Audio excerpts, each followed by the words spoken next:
Few members are reporting that they are not able to hear. Uh, Anybody having problem with the sound?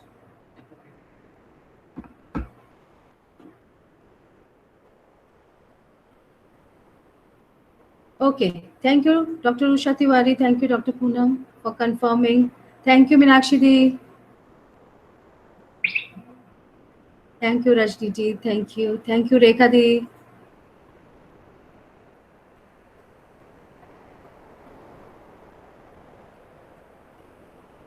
ये special प्रणाम हमारे senior ma'am doctor Meenakshi जी को। नमस्कार।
Dr. Nina is here from Poland with us. Dr. Acharya Bremdev is here from Atlanta.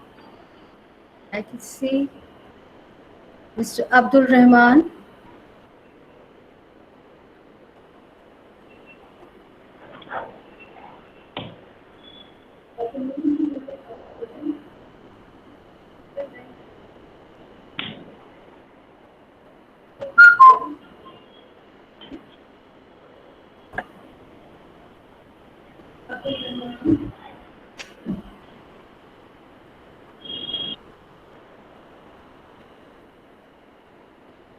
So welcome all. Pranam ji. So now it's 10:05. Let's begin today's special talk. मनोजनम ji, sorry, सभी को आवाज पहुंच पा रही है हमारी? हाँ जी, ललित जी जी।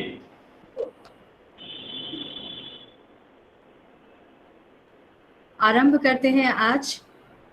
मनोजनम मारुतुल्यम वेदम जितेंद्रियम बुद्धिमताम वरिष्ठम वातामजम वानर युद्ध मुख्यम श्री राम दूतम शरणम प्रपत्यम।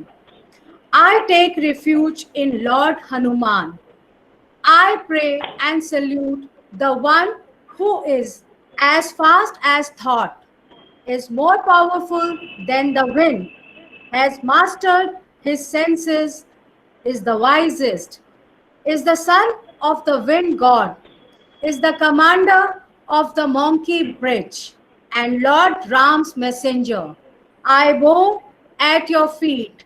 I would like to invite now Dr. Varsha Baveja, Associate Professor, Department of Zoology, to start today's session. Thank you, Anjum. Thank you. On behalf of Department of Physical Education, Deshbandhu College, I welcome Shri Lalit Madanji, distinguished speaker of today's session, Dr. Rajiv Agrawal, Principal, Deshbandhu College, Dr. Kamal Kumar Gupta, moderator of today's session at Google Meet, Dr. Ruby Mishra, moderator of today's session at Facebook Live, all the distinguished speakers and participants across the globe, yogacharyas from yoga studios, and dear students from different schools, colleges, and universities of India and abroad. Let me take the privilege to introduce today's speaker. Shri Lalit Madanji is a yoga therapist at Morarji Desai National Institute of Yoga. He works as a yoga teacher at Tagore International School, Vasant Vihar too. Shri Lalit Madanji has done Masters in Science in Yoga Therapy from Swami Vivekanand Yoga Anusandhan, Samastana University from Bangalore. He has done PG Diploma in Yoga Science from Morarji Desai National Institute of Yoga in 2010. Few of his key achievements are: he has been Hindi commentator of First International Day of Yoga main program in 2015 at Rajpath. He has also been a commentator of Second and Third International Day of Yoga of 2016-2017 at Connaught Place, Delhi. It gives me immense pleasure to welcome you, sir. Now the stage is yours. Shri Lalit मदांजी। धन्यवाद वर्षा जी, धन्यवाद जी। आशा करते हैं आप सभी तक हमारी आवाज पहुंच पा रही है। जी, आप सभी सुन पा रहे हैं हमें? जी हाँ सर। जी हाँ, आप सबका बहुत बहुत आभार, धन्यवाद जो इस समय हमारे साथ जुड़ पाए योग के कुछ चीज़ों पर चर्चा करने के लिए। और सभी से निवेदन है कि हम शुरू करते हैं उससे सर्वप्रथम दो छोटी छोटी सी टिप्स मैं आप लोगों के साथ साझा करना चाहूँगा। कि एक तो सबसे पहले आप अपना माइक म्यूट कर लीजिएगा। यदि आपके कोई भी प्रश्न हो तो आप कमेंट बॉक्स में, चैट बॉक्स में जाके लिख दीजिएगा। दूसरा, आप कृपया करके अपनी स्क्रीन शेयर मत करिएगा। हम यहाँ कोई पीपीटीज लेके नहीं आए हैं जिससे आपको स्क्रीन शेयर करें। हम गुरु शिष्य परंपरा से बिलोंग करने वाली परंपरा में ज़्यादा विश्वास रखते हैं कि जो साझा किया जाए वो यहाँ से हो। यदि आप सुनने का भाव रखते हैं तो आशा करते हैं कुछ हम दे पाएँ, कुछ आपको नया मिल पाए। और हमारे से कुछ सीनियर्स भी हमारे यहाँ पर होंगे, उन सबको नमन प्रणाम। तो हो सकता है उनके लिए जो आज हम देने की कोशिश करें उनके लिए वो ऊँट के मुँह में जीरे जैसा हो, बट फिर भी यदि हम कोशिश करते हैं कि कुछ आप लोगों को योग के बारे में, योग का फाउंडेशन बता पाएँ। जी, तो प्रार्थना से हम आरंभ करेंगे। और जैसे हमारा आज का विषय है कि फाउंडेशन ऑफ योग, जिसमें योग की चर्चा होगी और योग के कुछ अन्य ब्रांचेस या स्कूल्स ऑफ योग की बात होगी और मुख्य स्तर पे थोड़ा सा पतंजल योग सूत्र की बात होगी। तो महर्षि पतंजलि को नमन करने के बाद से एक प्रार्थना, एक मंत्र उच्चारण। अपने स्थान पर जहाँ भी आप बैठे हैं, सुखासन, अर्धपद्मासन, चेयर पे, बेड पर, जहाँ आप बैठे हैं, कोशिश करें अपनी कमर सीधी कर लें। जी, आंखों को कोमलता से बंद करें। हो सकता है ये जो मंत्र उच्चारण हम करने जा रहे हैं सभी को ये मंत्र उच्चारण ना आता हो। आप में से कुछ ही व्यक्ति विशेष हो जिनको ये मंत्र आता हो, बाकी जन सिर्फ सुने, श्रवण करें।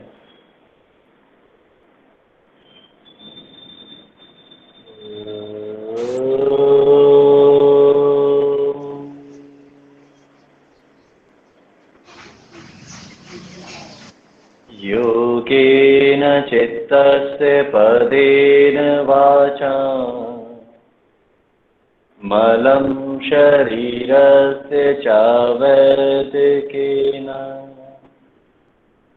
योपाकरोतं प्रवरं मुनिना पातञ्जलिं प्राञ्जलिरानतोऽस्मि। ॐ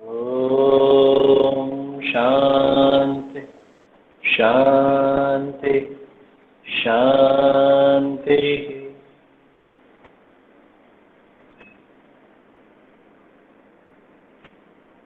धीरे धीरे समय देते हुए अपनी आंखों को खोलें। पुनः एक बार आप सबका हार्दिक स्वागत है। आज का सत्र आप सबसे रूबरू होने का जो एक मौका देशबंधु कॉलेज के माध्यम से हमें मिला, सबसे पहले आभार व्यक्त करते हैं देशबंधु कॉलेज का और बाकी जो उनकी टीम है जिनके माध्यम से हम आप लोगों के साथ जुड़ने की कोशिश कर पा रहे हैं। पर आज का सत्र क्यों हो रहा है, जो एक सिचुएशन आसपास हमारे ऐसी हो चुकी है, इसका एक भय इतना बढ़ चुका है कि हम सब इंटरेक्ट तो होना चाहते हैं और माध्यम इंटरनेट रह गया है, फेस टू फेस इंटरेक्शन खत्म हो गया है।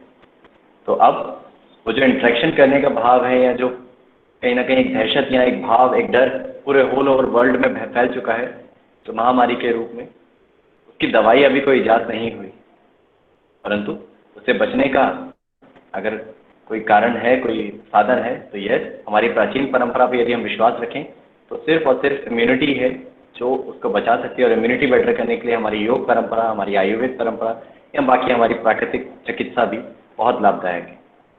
तो अब बात करते हैं यहाँ पर अपनी जिस क्षेत्र से हम बिलोंग करते हैं। अपूर्ति कोई भी ऐसा शख्स नहीं होगा यहाँ पर, जितने भी व्यक्ति विशेष 161 लोग यहाँ पर हमारे साथ जुड़े हैं, तो कोई भी ऐसा व्यक्ति विशेष नहीं होगा जो योग शब्द के साथ परिचित ना हो, योग शब्द को ना जानता हो। जरूर नहीं है कि आप सबने आसनों का अभ्यास किया हो, योग शब्द के साथ आप जरूर कहीं ना कहीं जुड़े होंगे, कहीं ना कहीं सुना होगा। हालांकि ये सत्य है कि आप लोगों के, अगर आप अभ्यासी हैं, प्रैक्टिस करते हैं, तो आप सबके आसनों का अभ्यास एक जैसा नहीं होगा। आप जैसों के लिए योग की परिभाषा एक जैसी नहीं होगी। योग शब्द के साथ जरूर आप जुड़े हुए हैं, परंतु योग की परिभाषा आप सबके लिए एक जैसी नहीं होगी। कुछ के लिए योग आसनों का संग्रह है। It's mainly a physical practices और just few practices of asana, some easy to complex and complex practices only of asana. कुछ के लिए योग कुछ श्वासायाम, श्वास की क्रियाएं हैं, प्राणायाम है। कुछ के लिए योग ध्यान है। कुछ के लिए योग एकाग्रता का बढ़ाने का एक मार्ग है। कुछ योग को चिकित्सा के पद्धति के हिसाब से देखते हैं। जैसे मैं जिस तरह लेक्चर सीरीज अभी चल रही है, वेबिनार चल रहे हैं, तो पिछले मैं कहीं वेबिनार ले रहा था, वहाँ भी मैंने एक बहुत अच्छे शब्दों का ये प्रयोग किया था कि आज से 50 साल पहले या 60 साल पहले अगर योग की बात की जाए तो योग 50-60 साल पहले साधना के पर्पज से किया जाता था। साधना का पर्पज यानी अपने आप को जानने के लिए, कौन हूँ मैं, अपने आप को अनुभव करने के भाव। समय बीता, धीरे धीरे डिकेड बदलते गए, स्वस्थ रहने की परंपरा, स्वस्थ रह पाए इसके लिए योग करने लगे लोग।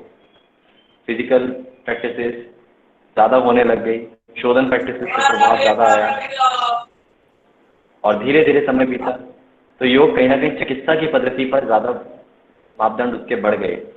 लोग स्वस्थ रहने के साथ साथ बीमारियों को दूर करने के लिए ज़्यादा योग का सहारा लेने लगे, जैसा अभी थोड़े समय पहले फेज चल रहा था। और अब धीरे धीरे जैसा समय बीत रहा है तो अब योग जीवन शैली में कहीं ना कहीं एक स्टेटस सिंबल बनने का भी रूप ले रहा है। कहीं ना कहीं सत्य नहीं होना चाहिए, परंतु ऐसा अधूरा सत्य भी हमारे सामने आ रहा है। स्टेटस सिंबल के रूप में लोग योग कर रहे हैं, सिर्फ शो करने के लिए। 21 जून आ रहा है तो वहाँ भी लोग 21 जून के ही दिन योग करते हैं, ऐसा ना हो। योग आपके मोबाइल की तरह हो जो आप हर वक्त अपने साथ रखते हैं। चेतना आपके हमेशा साथ रहती है, परंतु सजग नहीं होते। योग आपके जीवन में आहार की तरह हो, निद्रा की तरह हो, जिसका आप रोज नियमित अभ्यास करते हैं, नियमित सेवन करते हैं, ऐसे ही योग होना चाहिए। और जिस योग की हम बात कर रहे हैं ये आपके वाले योग से मैच करता है या नहीं, इसके ऊपर चर्चा करते हैं। तो योग या योगा प्रोनाउंसिएशन है, उच्चारण है। आ शब्द की ए शब्द ऐड वेस्टर्न में हमारे हर शब्दों के साथ जुड़ जाता है, जैसे रामा, कृष्णा, तो वहाँ पर हम उस शब्दों पे ना जाएं, भाव पर जाना चाहिए। कल भी वेबिनार में किसी ने पूछा था योग और योगा, अगर हम उसका प्रोनाउंसिएशन देखें तो योग, हल्का सा साउंड आता है योग। तो योग जो शब्द है युज धातु से उत्पत्ति हुई। युज संस्कृत का एक मूलभूत सिद्धांत, मूलभूत शब्द युज धातु, और इसके मुख्य 3 अर्थ हैं।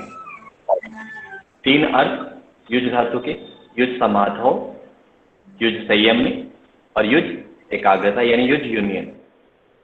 आई रिपीट, युज धातु से योग शब्द की उत्पत्ति हुई है। हमारे लिए जो योग है उसके मापदंड थोड़े अलग हो सकते हैं। जो आज समाज में योग है, थेरेपी है, आसन है, प्राणायाम है, परंतु योग है क्या? तो योग की उत्पत्ति युज धातु से हुई है। 3 अर्थ है। पहला अर्थ युज संयम में, युज समाधो, और तीसरा युज यूनियन, एकाग्रता। तो युज समाधो यानी समाधि की अवस्था, युज संयम में यानी कंट्रोल ऑफ सेंसेस, अपनी इंद्रियों का संग्रह कर लेना, और तीसरा हमारा जो है युज यूनियन यानी अपने आप को जोड़ लेना। किससे जोड़ लेना? आत्मा परमात्मा का मिलन। ये हमारे भाव यही रहते हैं कि आत्मा परमात्मा का मिलन ही हुआ है। अपने भीतर की चेतना को ब्रह्मांड की चेतना के साथ जोड़ लेना। जी, शायद किसी का माइक ऑन हो गया। अपने भीतर की चेतना को बाहर के ब्रह्मांड की चेतना के साथ जोड़ लेना, तो वह यूनियन है। यूनियन, संयम में और समाधो, ये 3 शब्दों का अर्थ है। परंतु भ्रांतियां जो फैली हुई है, भ्रांतियां फैली हुई है कि योग सिर्फ और सिर्फ फिजिकल प्रैक्टिसेस है। योग मेयरली फिजिकल प्रैक्टिसेस, योग मेयरली फॉर थेरेपी, योग नॉट फॉर एवरीवन। बुजुर्गों के लिए योग है, बड़े युवा के लिए योग नहीं है, क्योंकि उसमें थकान नहीं होती है, उसमें बॉडी मसल्स बिल्ड नहीं होती है, उसमें कोर स्ट्रेंथ नहीं बनती है। ऐसी कहीं ना कहीं भ्रांतियां है। योग उन लोगों के लिए है जो बहुत अपने जीवन से निराश हो चुके हैं। योग जिनको निद्रा नहीं आती उनके लिए योग है। या आज के समय में जैसे बीमारी फैली है तो इसलिए योग है, अदरवाइज तो हम वैसे फिट रहते हैं। वॉक करना काफ़ी है, स्विमिंग काफ़ी है। I am not against to any physical practices, ठीक है, सब प्रैक्टिसेस जरूरी हैं, परंतु योग सिर्फ इसके लिए है नहीं। योग में आसन जो है वो सिर्फ एक नाखून के जितना अंग है, परंतु इसी को पूरा शरीर मान लेना कहीं ना कहीं सत्य नहीं होगा। दीज आर द मिसकंसेप्शन कि योग के लिए जो भ्रांतियां फैली हुई हैं कि योग ये है, योग एक ब्लैक मैजिक है। एक निवेदन है, म्यूट कर लीजिए जी। तो जैसे मैंने भ्रांतियों की बात कही कि एक चमत्कार होता है योग में। एक सुनने में आता है योग में लोग उठना शुरू कर देते हैं, ऐसा होता भी है क्या? हम अपने जीवन की यात्रा अगर सिर्फ 1 मिनट में साझा करें तो आज से 11 साल पूर्व हम यहाँ पर जहाँ संस्थान में हैं, जहाँ अपनी सेवा दे रहे हैं, यहाँ एक छोटा सा कोर्स करने आए थे, एक माह का, क्योंकि बहुत ज़्यादा हेडेक रहना शुरू हुआ था, हम किसी और प्रोफेशन में थे। परंतु तीसरे दिन आते आते समर्पित हो गए थे। कुछ ऐसी प्रैक्टिसेस करने के बाद या कुछ अभ्यास करने के बाद तीसरे दिन समर्पित हो गए थे। तो हमारे लिए उस वक्त एक भ्रांति हमारे लिए बनी थी, ये तो कुछ चमत्कार है इसमें। परंतु 11 साल की यात्रा के बाद भी आज योग बहुत बड़ा विषय हमारे लिए अभी भी बाकी है। योग दर्पण है, योग दर्शन तो है ही है, योग दर्पण है। जिस रूप के आप कपड़े वस्त्र पहन के वहाँ बैठे हैं वैसा ही आपका दिखता है। आप योग में किस भाव से जा रहे हैं? अब मैंने कहा था कि आप लोगों के लिए योग की परिभाषा सबके लिए अलग हो सकती है, तो आप जिस परिभाषा के साथ जुड़ रहे हैं आपके लिए योग वही है। आपको योग उतना ही देगा। मैं योग में फ्लेक्सिबिलिटी के लिए अगर आया हूँ तो योग मुझे फ्लेक्सिबिलिटी ही देगा। मैं योग में अर्निंग पर्पस के लिए आया हूँ तो योग मुझे अर्निंग देगा। मैं योग में अपने आप को जानने के लिए आया हूँ तो मैं स्वतः अपनी अनुभूति कर पाऊंगा। मैं योग में अपनी चित्त की वृत्तियों का निरोध करने आया हूँ जिससे आगे की यात्रा हो पाए। हाँ, मैं योग में बीमारियों को दूर करने आया हूँ। यस, योग विल हेल्प। योग जीवन जीने की कला है। ऐसा नहीं है कि आप आसन नहीं करते हैं, प्राणायाम नहीं करते हैं, बच्चे अगर कुछ प्रैक्टिसेस नहीं करते हैं या बड़े बुजुर्ग कोई पात्र नहीं है योग की प्रैक्टिसेस करने के तो योग नहीं कर सकते। योग दर्पण तो है, सजगता। आप जो भी कार्य कर रहे हैं सुबह उठने से लेकर रात सोने तक उसके प्रति कितना सजग है। खाना पीना, जागना, नहाना, जो भी आप कार्य करें, are you aware? Maharshi Dayanand ji का एक एग्जाम्पल दूँ, अगर अवेयरनेस क्या होती है, सजगता क्या होती है। स्वामी जी रोज ताजे पानी से स्नान करते थे। उनके भक्त जो थे या उनके श्रद्धालु या जो उनके विद्यार्थीगण थे जो उनके साथ रहते थे, उनके लिए पानी भर के लाते थे पास वाले साधन से। तो एक बार थोड़ा पानी शेष था किसी जगह पर, उनके जिस पात्र में वो नहाते थे, वो बाल्टी मान लीजिए, थोड़ा पानी था, तो उनके जो लाने वाले व्यक्ति विशेष थे उनमें आलस्य का भाव थोड़ा कहीं जागा होगा, तो उन्होंने थोड़ा ही पानी उसमें ऊपर से नया पानी डाला, पुराना पानी जी पुराना पानी नहीं फेंका और ऊपर से धीरे से पानी नया डाल दिया। और थोड़ी देर पानी वैसे ही रहा और स्वामी जी को कहा कि पानी तैयार है, आप आके स्नान कर लीजिए। तो जैसे ही स्वामी जी ने पानी का स्नान करने के लिए अपने ऊपर पानी उड़ेला, तो उतने करने के बाद बाहर आ गए थोड़ी देर में, और आके उस स्टूडेंट से, उस विद्यार्थी से इतना ही कहते हैं कि यदि आज मन नहीं था तो बता दिया होता कि आधा ताज़ा आधा पुराना पानी से नहलाने का क्या व्यक्ति वो कारण था। That's the awareness, that's the limit of the सजगता। आप किसी भी काम में हैं, आपकी सजगता कितनी है। अभी कई साइंस बैकग्राउंड से हैं तो कहेंगे पानी तो मिक्स हो गया या टेम्परेचर, पर सजगता थी। अगर मैं सूक्ष्मता की बात करूं तो जहां हमारी फिजिकल बॉडी खत्म होती है, योग में उसके बियॉन्ड बात की जाती है। अगर मैं डाइसेक्शन कर रहा हूँ बॉडी का तो लास्ट सेलुलर लेवल में इलेक्ट्रॉन, न्यूट्रॉन, प्रोटॉन तक जाऊंगा, बट योग इसके बियॉन्ड बात करता है। इलेक्ट्रॉन, न्यूट्रॉन, प्रोटॉन की तो भगवत गीता में सत्व रज तम की बात कब की कर दी गई है। तो बहुत सारी चीज़ें योग में ऐसी है जो हम नेकेड आइज से नहीं अनुभव कर सकते। जैसे मैं बात करूं प्राण, सबको पता है आज के समय में प्राणायाम कितना आवश्यक है।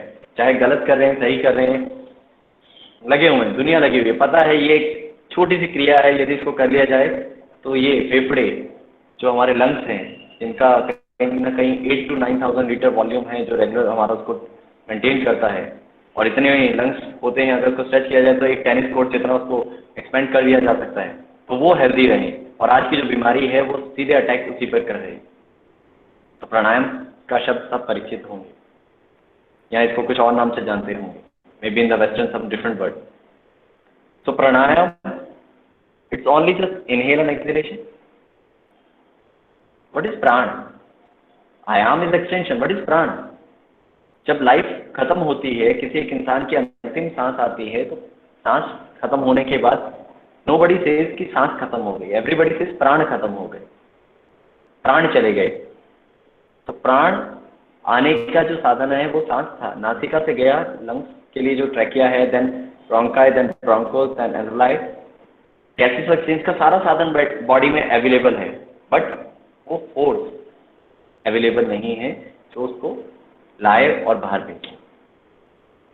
वह प्राण शरीर में बढ़ता है अलग अलग स्तर पे। प्राण के 5 भाग हो जाते हैं, 5 मुख्य प्राण, 5 उप प्राण। प्राण, अपान, समान, व्यान, उड़ान, इनके अलग अलग स्थान बताए गए हैं। 5 उप प्राण नाग, कूर्म, कृकल, देवदत्त, धनंजय, इनकी प्रक्रियाएं बताई गई हैं। हिचकी आना, सांस लेना, खांसी आना, पलक का झपकना, ये सब जो प्रोसेस अपने आप हो रहा है, आप नहीं कर रहे हैं। ये स्वतः मैं पलक झपक रहा हूँ, अपने आप हो रही, हिचकी आ रही है, अपने आप आ रही, इसके पीछे कोई तो फोर्स है। छींक आना, पहले के ज़माने में, आज भी अगर किसी को छींक नहीं आती तो कुछ हल्का से सिखाया जाता है, क्योंकि वो प्राण डिस्टर्ब्ड है, वो सब प्राण डिस्टर्ब्ड है। तो ये प्राण के स्तर की बात की जाती है। ऐसे ही मन की बात की जाती है। मन जो कहीं ना कहीं लाइट की स्पीड जितना ही ट्रेवल कर सकता है, जितना हम अपने अनुभव की बात से कहते हैं। यदि आप लोगों को मैं कहूँ, जो व्यक्ति विशेष हिंदुस्तान से बिलोंग करते हैं, यदि बाहर का एक अमेरिका जैसे वर्ड को सुनते ही क्या एक इमेज आती है? अमेरिका, आपके सोने का कक्ष, आपका घर बार, आपका ऑफिस जहाँ आप जा नहीं रहे, कुछ ऑफिस में होंगे कुछ नहीं होंगे, तो आपका बैठने की जगह ऑफिस में, फ्रिक्शन ऑफ सेकंड में आपका मन लैक्स ऑफ किलोमीटर से ट्रैवल करके आ गया। 50,000 से 60,000 विचार पूरे दिन में मन में आते हैं। मन बहुत शक्तिशाली है और उसको कंट्रोल करने के लिए हर कोई प्रोसेस में लगा हुआ है। और डॉक्टर्स का दावा है कि हमारे 60 to 70% डिजीज साइकोसोमेटिक होती है, यानी मनो स्तर पे अगर हम काम कर लिया जाए तो हमारे शारीरिक रोग दूर किए जा सकते हैं। बात करते हैं आगे। तो यहाँ हम बात कर रहे हैं कि शरीर में जो हम देखने की अनुभूति करते हैं सिर्फ वही शरीर है? नहीं, इसके अलावा भी शरीर की बात की जाती है। योग बहुत डीप तक जाता है। तो पहला जो दिखने वाला शरीर है, दिस इज कॉल्ड अन्नमय कोश। इसके बाद एक लेयर आती है प्राणमय कोश, इसके बाद एक लेयर आती है मनोमय कोश, मन की, इसके बाद इंटेलेक्चुअल विज्ञानमय कोश, और आखिरी में आनंदमय कोश। तो 5 परतों की बात की गई, 5 कोशास की बात की गई, प्राण, अन्नमय, प्राणमय, मनोमय, विज्ञानमय, आनंदमय। तो 5 कोशास, जैसे एक प्याज की लेयर पर लेयर छूटती जाती है तो अलग अलग रंग दिखता जाता है, अलग अलग स्वाद आता जाता है, ऐसे ही शरीर का। तो भौतिक शरीर को स्वस्थ करने में दुनिया लगी हुई है। भौतिक शरीर ही जीवन का सत्य नहीं है, इसी को हम स्वस्थ करने में लगे पड़े। यदि प्राण के स्तर में कोई डिस्टर्बेंस हुई या मन के स्तर पर डिस्टर्बेंस हुई तो हमारा भौतिक शरीर डिस्टर्ब होगा, ये सत्य है। चले वाते चलम चित्तम निश्चले निश्चलम भवे। आपकी वायु में गति में परिवर्तन आता है, आपकी श्वास में परिवर्तन आया, मन में चंचलता आ गई। आपके मन में कोई द्वंद आया, मन में परेशानी हुई, मन में विचार आया, उसके कारण इमोशंस वैसे जागे, आपके श्वास में परिवर्तन आ गया। फॉर एन एग्जाम्पल, मुझे बहुत किसी कारण किसी की बात अच्छी नहीं लगी, गुस्सा आया। तो गुस्सा आया कहाँ पर, वो बात कहाँ आई? श्रवण कानों से करी, इंद्रियों से, उसके बाद हमारे मन ब्रेन तक रिसेप्टर्स ने मैसेज पास किया, उसका डिकोड करने के बाद इमोशन क्रिएट किया, गुस्सा, एग्रेशन। देन गुस्से के कारण मेरा ब्रीदिंग पैटर्न कैसा हो गया? Shock. I have not done any physical practices. I am just sitting. I've listened and or heard कुछ एक ऐसी बात सुनी मैंने जिसके कारण मेरी मानसिक स्थिति हिली, मेरी श्वास तेज हो गई। और कोई अच्छी खबर सुनी, बहुत अच्छा लगा सुनकर, श्वास पे एक अलग से प्रभाव आया। तो मन में विचार उत्पन्न हुआ, श्वास पे प्रभाव आया, इसलिए मन पर बहुत कार्य किया जाता है। और विज्ञान में यानी who am I, true knowledge, चौथा कोश जो है, मैं कौन हूँ, क्या मैं ये शरीर हूँ, क्या मैं ये श्वास हूँ, क्या मैं ये मन हूँ? यदि हूँ तो इसको मैं अपने अनुसार कंट्रोल क्यों नहीं कर पा रहा? तो विज्ञानमय कोश। और 5वां आनंदमय, हायर स्टेट, जहाँ इन सब से ऊपर उठ सकता है इंसान, इससे ऊपर उठ जाता है। और ये भी अलग अलग 3 हिस्सों में बढ़ता है, स्थूल, सूक्ष्म और कारण शरीर। बहुत बड़ा विषय। तो अभी जितना हमने चर्चा किया, पहले एक बार उसको कंसाइज कर देते हैं। योग की परिभाषा आशा करते हैं आप सबको थोड़ा सा याद होगा। युद्ध धातु से था, 3 मुख्य उसके अर्थ थे, समाधो, यूनियन और संयम में। फिर हमने बात करी मिसकंसेप्शन ऑफ योग, फिर हमने बात करी योग के कोश, योग में लेयर, शरीर के जो 5 कोश हैं। ठीक है, अब बात करते हैं योग के मार्ग, पाथ ऑफ योग, स्कूल्स ऑफ योग। सामान्य व्यक्ति विशेष के लिए स्कूल्स ऑफ योग वह जगह है जहाँ पे योग सिखाया जाता है। जैसे महाराज जी जैसा Rashtriya Yog Sansthan, Shoolini University Himachal Pradesh, Bihar School of Yoga, वहाँ पर नाम में भी स्कूल आता है, केवल्य धाम संस्थान, देव संस्कृति विश्वविद्यालय हरिद्वार, गुरुकुल कामगढ़, ऐसे योग के बहुत ही नामचीन, बहुत ही ज्ञानवर्धक संस्थान हैं जहाँ पे प्राचीन परंपरा से गुरुओं की साधना के माध्यम तपोभूमि है जहाँ योग सिखाया जा रहा है। तो क्या वो स्कूल्स ऑफ योग है? यदि वो स्कूल्स ऑफ योग है तो शास्त्रों में स्कूल्स ऑफ योग में उनका वर्णन क्यों नहीं? स्वामी विवेकानंद के माध्यम से 4 मुख्य स्कूल्स ऑफ योग की चर्चा की गई। भगवत गीता में भी 18 अध्याय हैं, 18 अध्यायों में योग की बात की गई और उसमें भी इन मुख्य स्कूल्स ऑफ योग की बात की गई। और इन स्कूल्स ऑफ योग को 2 कैटेगरी में हम बांटते हैं, 4 तो है ही हैं, इसके अलावा भी यदि जो है उनको 2 कैटेगरी में बांटते हैं, एक भावनात्मक योग, एक प्राण संयम में योग। तो स्कूल्स ऑफ योग 2 कैटेगरी में यदि मैं बांटूं, भावनात्मक योग, इमोशनल, और प्राण संयम में योग। भावनात्मक में भक्ति योग, ज्ञान योग और कर्म योग, और प्राण संयम में हठ योग, राज योग, लय योग और अन्य। परंतु इनमें कहीं भी हॉट योग, बियर योग, पावर योग, स्विम योग, एक्वा योग, ऐसे कुछ भी नहीं। ये सिर्फ मॉडर्न व्यक्ति विशेष, किसी एक व्यक्ति विशेष, मैं उन सबका नमन करता हूँ, आदर करता हूँ, परंतु दिस इज नॉट ट्रेडिशनल योग which is available in the ancient text. मैं यहाँ सिर्फ ग्रंथ की बात कर रहा हूँ, जैसे मैं ग्रंथों की बात करूँ, ऐसे ग्रंथ योग के जिनमें योग की चर्चा की गई है। और योग की सबसे पहली चर्चा वेदों में पाई गई है। 4 वेदों का वर्णन है, ऋग्वेद, यजुर्वेद, अथर्ववेद, सामवेद। फिर पुराणों में बात की गई, फिर उपनिषदों में बात की जिन्हें वेदांत भी कहा गया है। तो इन सब में योग की चर्चा की गई। इनमें कहीं भी ये जो मैंने स्कूल्स ऑफ योग के साथ साथ 4 योग के पास बताए, हॉट योग, गियर योग, एक्वा योग, ये नहीं मिलते। आने वाले टाइम में कुछ नया आ जाएगा। अभी पीछे थोड़े दिन पहले एक इमेज आ रही थी, स्नेक योग, स्नेक को गले में टांग के योग कर। इस योग, क्या हमारे योगियों ने अपनी साधना सूक्ष्म शरीर तक जाकर 7 चक्र या अन्य चक्राओं की जो ईड़ा पिंगला नाड़ियों को 72,000 नाड़ियों को शोधन करके बताने के लिए इतना समय दिया? महात्मा बुद्ध सच की खोज में बुद्धत्व की राह लेते लेते बुद्ध बन गए। पंचशील की बात की जैनिज्म में, वहां जो उन्होंने बात की सप्तांग योग की जैनिज्म में, ये सब योग के साथ जोड़कर इन्होंने योग में बढ़ाने में बहुत प्रचार प्रसार किया, योग में बहुत बड़ा महत्वपूर्ण रोल निभाया। तो इन्होंने क्यों नहीं बात की इन सब चीजों की जो आज योग चल रहा है? तो स्कूल्स ऑफ योग, ज्ञान योग, भक्ति योग, कर्म योग, राजयोग, मुख्य जो 4 स्कूल्स हैं। सबसे पहले छोटा सा इंट्रोडक्शन ज्ञान योग का।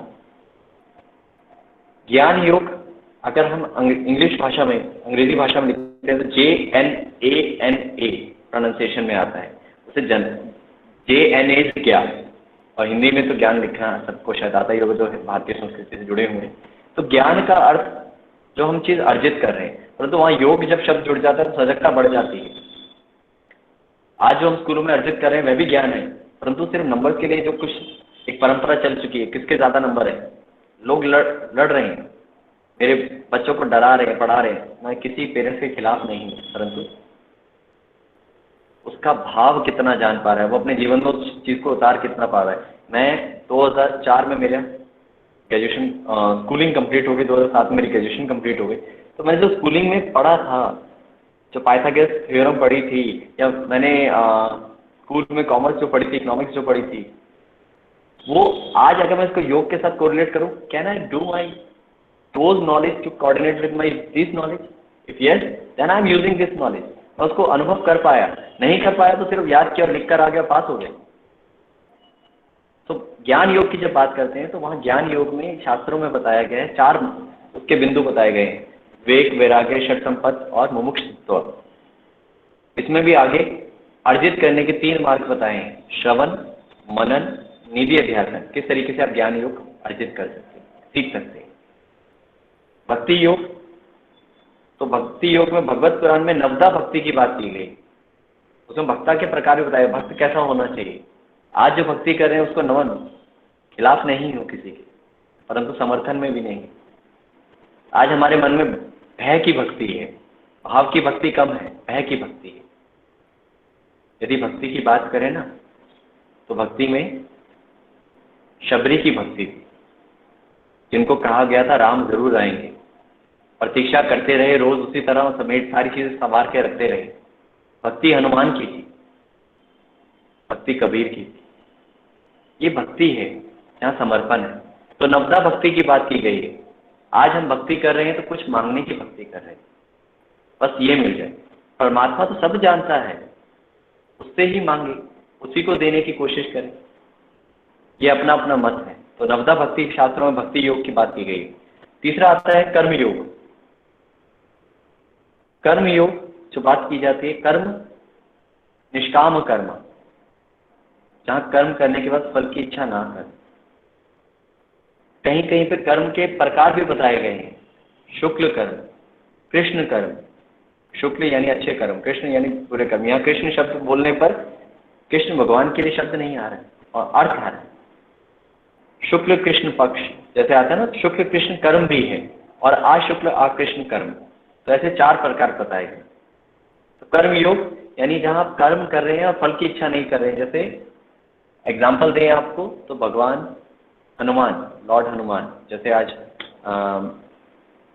उन्होंने शुरू किया प्रार्थना, तो शुरू में मंत्र उच्चारण हनुमान जी के उपासना से किया, तो वहाँ शब्द आता था हनुमान, जिन्होंने भक्ति भाव से कर्मयोग भी किया, किसी फल की इच्छा नहीं करी, कोई मंत्री पद की उपासना नहीं करी, अपने भगवान श्री राम के लिए भक्ति भाव से कर्म किया, जैसा उनके माध्यम से जो भी आदेश हो उस कर्म को करते गए, फल की इच्छा नहीं करी। दैट इज कर्म। आज के ज़माने में हम कैसा कर्म करें? क्या कमाना नहीं है, परिवार नहीं चलाना है, परंतु कर्म करिए, कर्म करते वक्त सजग रहिए, उसमें कुशलता लाने की बात करें। भगवत गीता में योग की परिभाषा दी गई, योग कर्म सु कौशलम, कुशलता लाने की बात करिए और अपने अंदर तप के साथ साथ अपनी कहीं ना कहीं सेटिस्फेक्शन की बात करिए, संतोष की बात करिए, जो मैं आगे बात करूंगा। संतुष्टि नहीं मिलेगी तो करोड़ों रुपए कमाते रहेंगे और संतुष्टि नहीं मिलेगी। और आज हम बात कर रहे हैं अपने आप को स्वस्थ रखने की, योग के माध्यम से योग परंपरा को जानने की, तो वहाँ संतोष का बहुत बड़ा दायित्व है। तो वहाँ कर्म योग में निष्काम कर्म, और चौथा राजयोग। राज शब्द में ही पता चलता है, जैसे अगर उसको इंग्लिश में लिखे तो RAJA, राजा योग। बट राजयोग हायर स्टेट, जहाँ पे समाधि की स्थिति को अनुभव किया जा सकता है। अब समाधि क्या है? समाधि के भी प्रकार है। वहाँ जो समाधि की चर्चा की गई है, क्या पतंजल योग सूत्र में भी समाधि वही? वहाँ तो वो पतंजल योग सूत्र में ध्यान को ही जो एक परिभाषा है, तत्व प्रत्यय एकांत ध्यान, और किसी जगह पे समाधि कहा गया कि एकाग्र हो जाना समाधि है। तो यहाँ समाधि एक स्टेप और नीचे आ गई।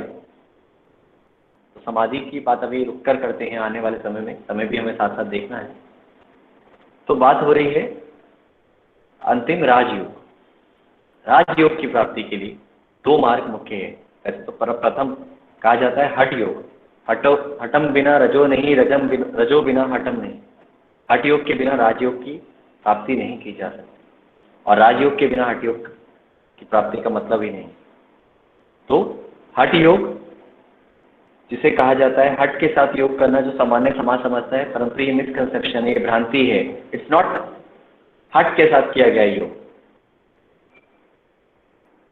ये दो नोस्ट्रिल दिख रहे हैं ना, परमात्मा ने सोच का शरीर जो दिया है, प्रकृति ने जो बनाया है, आप में से जितने भी जन बैठे हैं, जहां भी बैठे हैं, हाथ जोड़कर विनम्र निवेदन है, सिर्फ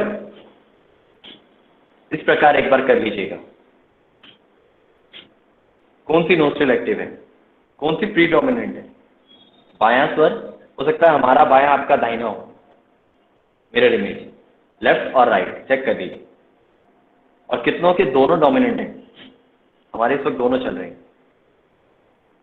ये दो क्यों है? इनमें भी बहुत गहरा विषय है। 72,000 नाड़ियों का वर्णन किया है। नाड़ियां, it's not mainly physical visible thing, that energy channel जो भीतर है, जो प्राण के प्रवाह को, एनर्जी को पूरे शरीर में लेके जा रही हैं। 72,000 नाड़ियों का वर्णन किया गया है। 72,864 भी कहीं कहीं गई है। तो 72,000 नाड़ियों में करते करते अगर उनमें मुख्य की बात की जाए तो 11 मुख्य नाड़ी, 135 करोड़ में अगर हम मुख्य की बात करें तो एक राष्ट्रपति मुख्य होता है, फर्स्ट। ऐसे ही 11 मुख्य नाड़ियां, उसमें 3 ईड़ा, पिंगला, सुषुम्ना। ईड़ा नाड़ी यानी बायां स्वर, जहां हमारा हृदय का स्थान, उस भाग की बात करें, लेफ्ट हो सकता है हमारा लेफ्ट, आपका राइट हो। तो बायां नासिका स्वर ईड़ा, दाहिना नासिका स्वर पिंगला। इन दोनों के बीच का बैलेंस हकार और ठकार भी कहा गया है। हकार दाहिना, ठकार बायां, संतुलन, दैट इज हठ योग। हठ योग में आज की डे टू डे एक्टिविटी को देखते हुए प्रैक्टिसेस कहीं ना कहीं स्वात्माराम जी के माध्यम से ग्रंथ लिखा गया, बहुत दूरदर्शी दृष्टि के हिसाब से, जिसमें आसनों को एक आकार के रूप में दिया गया। महर्षि पतंजलि ने आसनों का आकार नहीं दिया है। स्वात्माराम जी के माध्यम से हठ प्रतीति का ग्रंथ लिखा गया।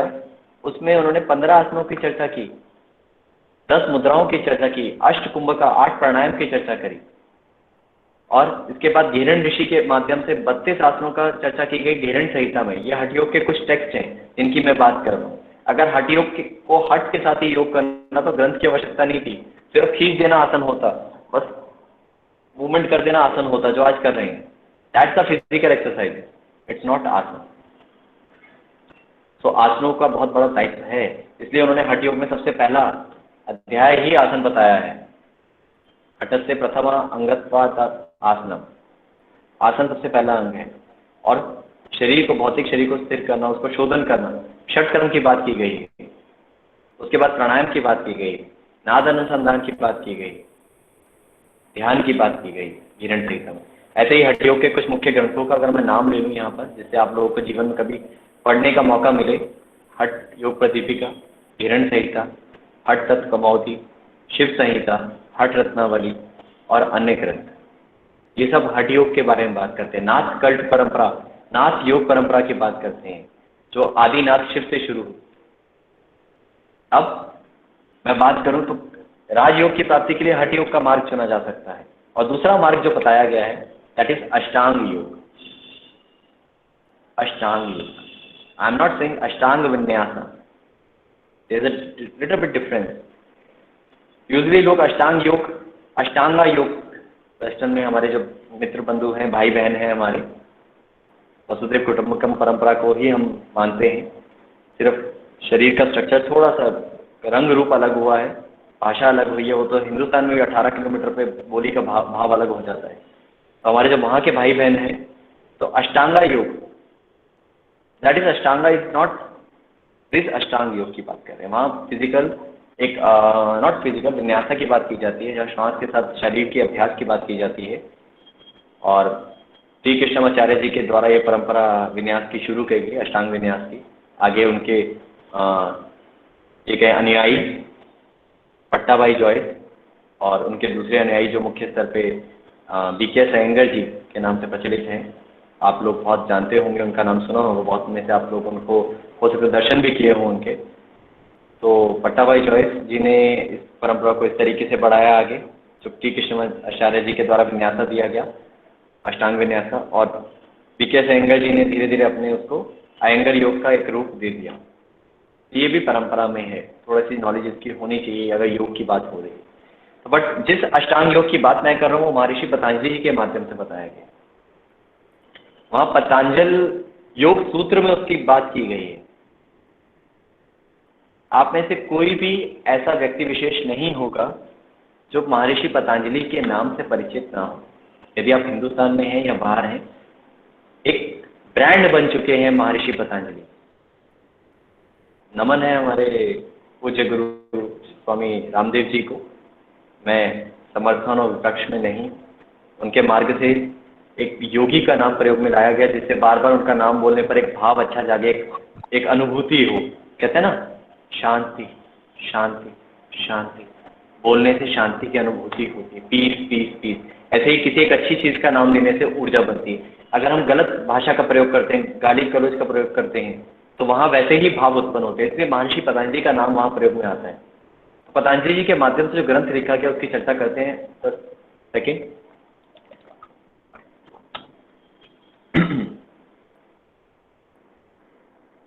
एक छोटी सी चीज़ क्लियर कर दूं पहले। सर्वप्रथम महर्षि पतंजलि जी जिनके माध्यम से ग्रंथ लिखा गया, दैट इज पतंजल योग सूत्र, दैट इज नॉट पतंजलि योग। पतंजलि ऋषि थे, उनके माध्यम से जो ग्रंथ की रचना की गई दैट इज पतंजल योग सूत्र। उनके ऊपर बहुत लोगों ने, बहुत योगियों ने, बहुत अभ्यासियों ने कमेंट्री की। सूत्र क्या है? That is one lining, two lining, one line. सूत्र एक श्लोक के रूप में आप मान सकते हैं लेमन लैंग्वेज में। श्लोक is different thing, I know, मंत्र इज डिफरेंट थिंग। अभी मंत्र योग की बात नहीं कर पाए, छूट रहा है, बहुत सारा विषय है, समय लगा तो जरूर चर्चा करेंगे। तो सूत्र में उन्होंने चर्चा की, जैसे मोती मान लीजिए, 195 मोतियों में उन्होंने पूरे योग को पिरोने की कोशिश करी। मोती पहले थे, ऐसा नहीं उन्होंने योग की उत्पत्ति करी, योग को उन्होंने ही बताया, उससे पहले योग की चर्चा की गई है। और यह योग दर्शन में आया गया है, षड दर्शन जो हिंदुस्तान के इंडियन फिलॉसफी में है, न्याय, वशिष्ठ, सांख्य, योग, मीमांसा और वेदांत। मीमांसा में भी दो है, पूर्व और उत्तर। तो योग दर्शन जो बात की गई है वो पतंजल योग दर्शन की बात की गई। तो पतंजल योग दर्शन में 195 सूत्रार्थ में महर्षि पतंजलि ने 4 अध्यायों में उसको बताने की कोशिश करी है, 4 पादों में। पाद यानी चौथा हिस्सा, 25%। तो 4 पादों में उन्होंने बताने की चर्चा की है, पतंजल योग सूत्र के ऊपर प्रकाश डाला है। उसकी कमेंट्री वो संस्कृत में लिखे हुए हैं, वो एकदम से समझ लेना सामान्य व्यक्ति विशेष के लिए संभव नहीं था। तो इसलिए अलग अलग योगियों ने अलग अलग समय सीमा के हिसाब से, स्वामी विवेकानंद ने भी उसके ऊपर कमेंट्री की है, BKS अयंगर जी के माध्यम से भी लिखा गया है, स्वामी सत्यानंद सरस्वती जो बिहार स्कूल के जिन्होंने की, उत्पत्ति की, उनके माध्यम से भी लिखा गया है। और आज भी मॉडर्न अभ्यासी जितने साधकगण हैं वो भी कुछ अगर उसको अपने अनुभव से लिखना चाहते हैं तो लिख रहे हैं। ऐसे ही ग्रंथ हम अपने साथ रखें। आई am not promoting this book but yes this is very good book.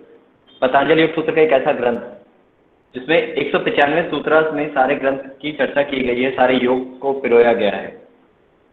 4 पाद, पहला पाद समाधि पाद, दूसरा पाद साधना पाद, तीसरा पाद विभूति पाद और चौथा पाद कैवल्य पाद।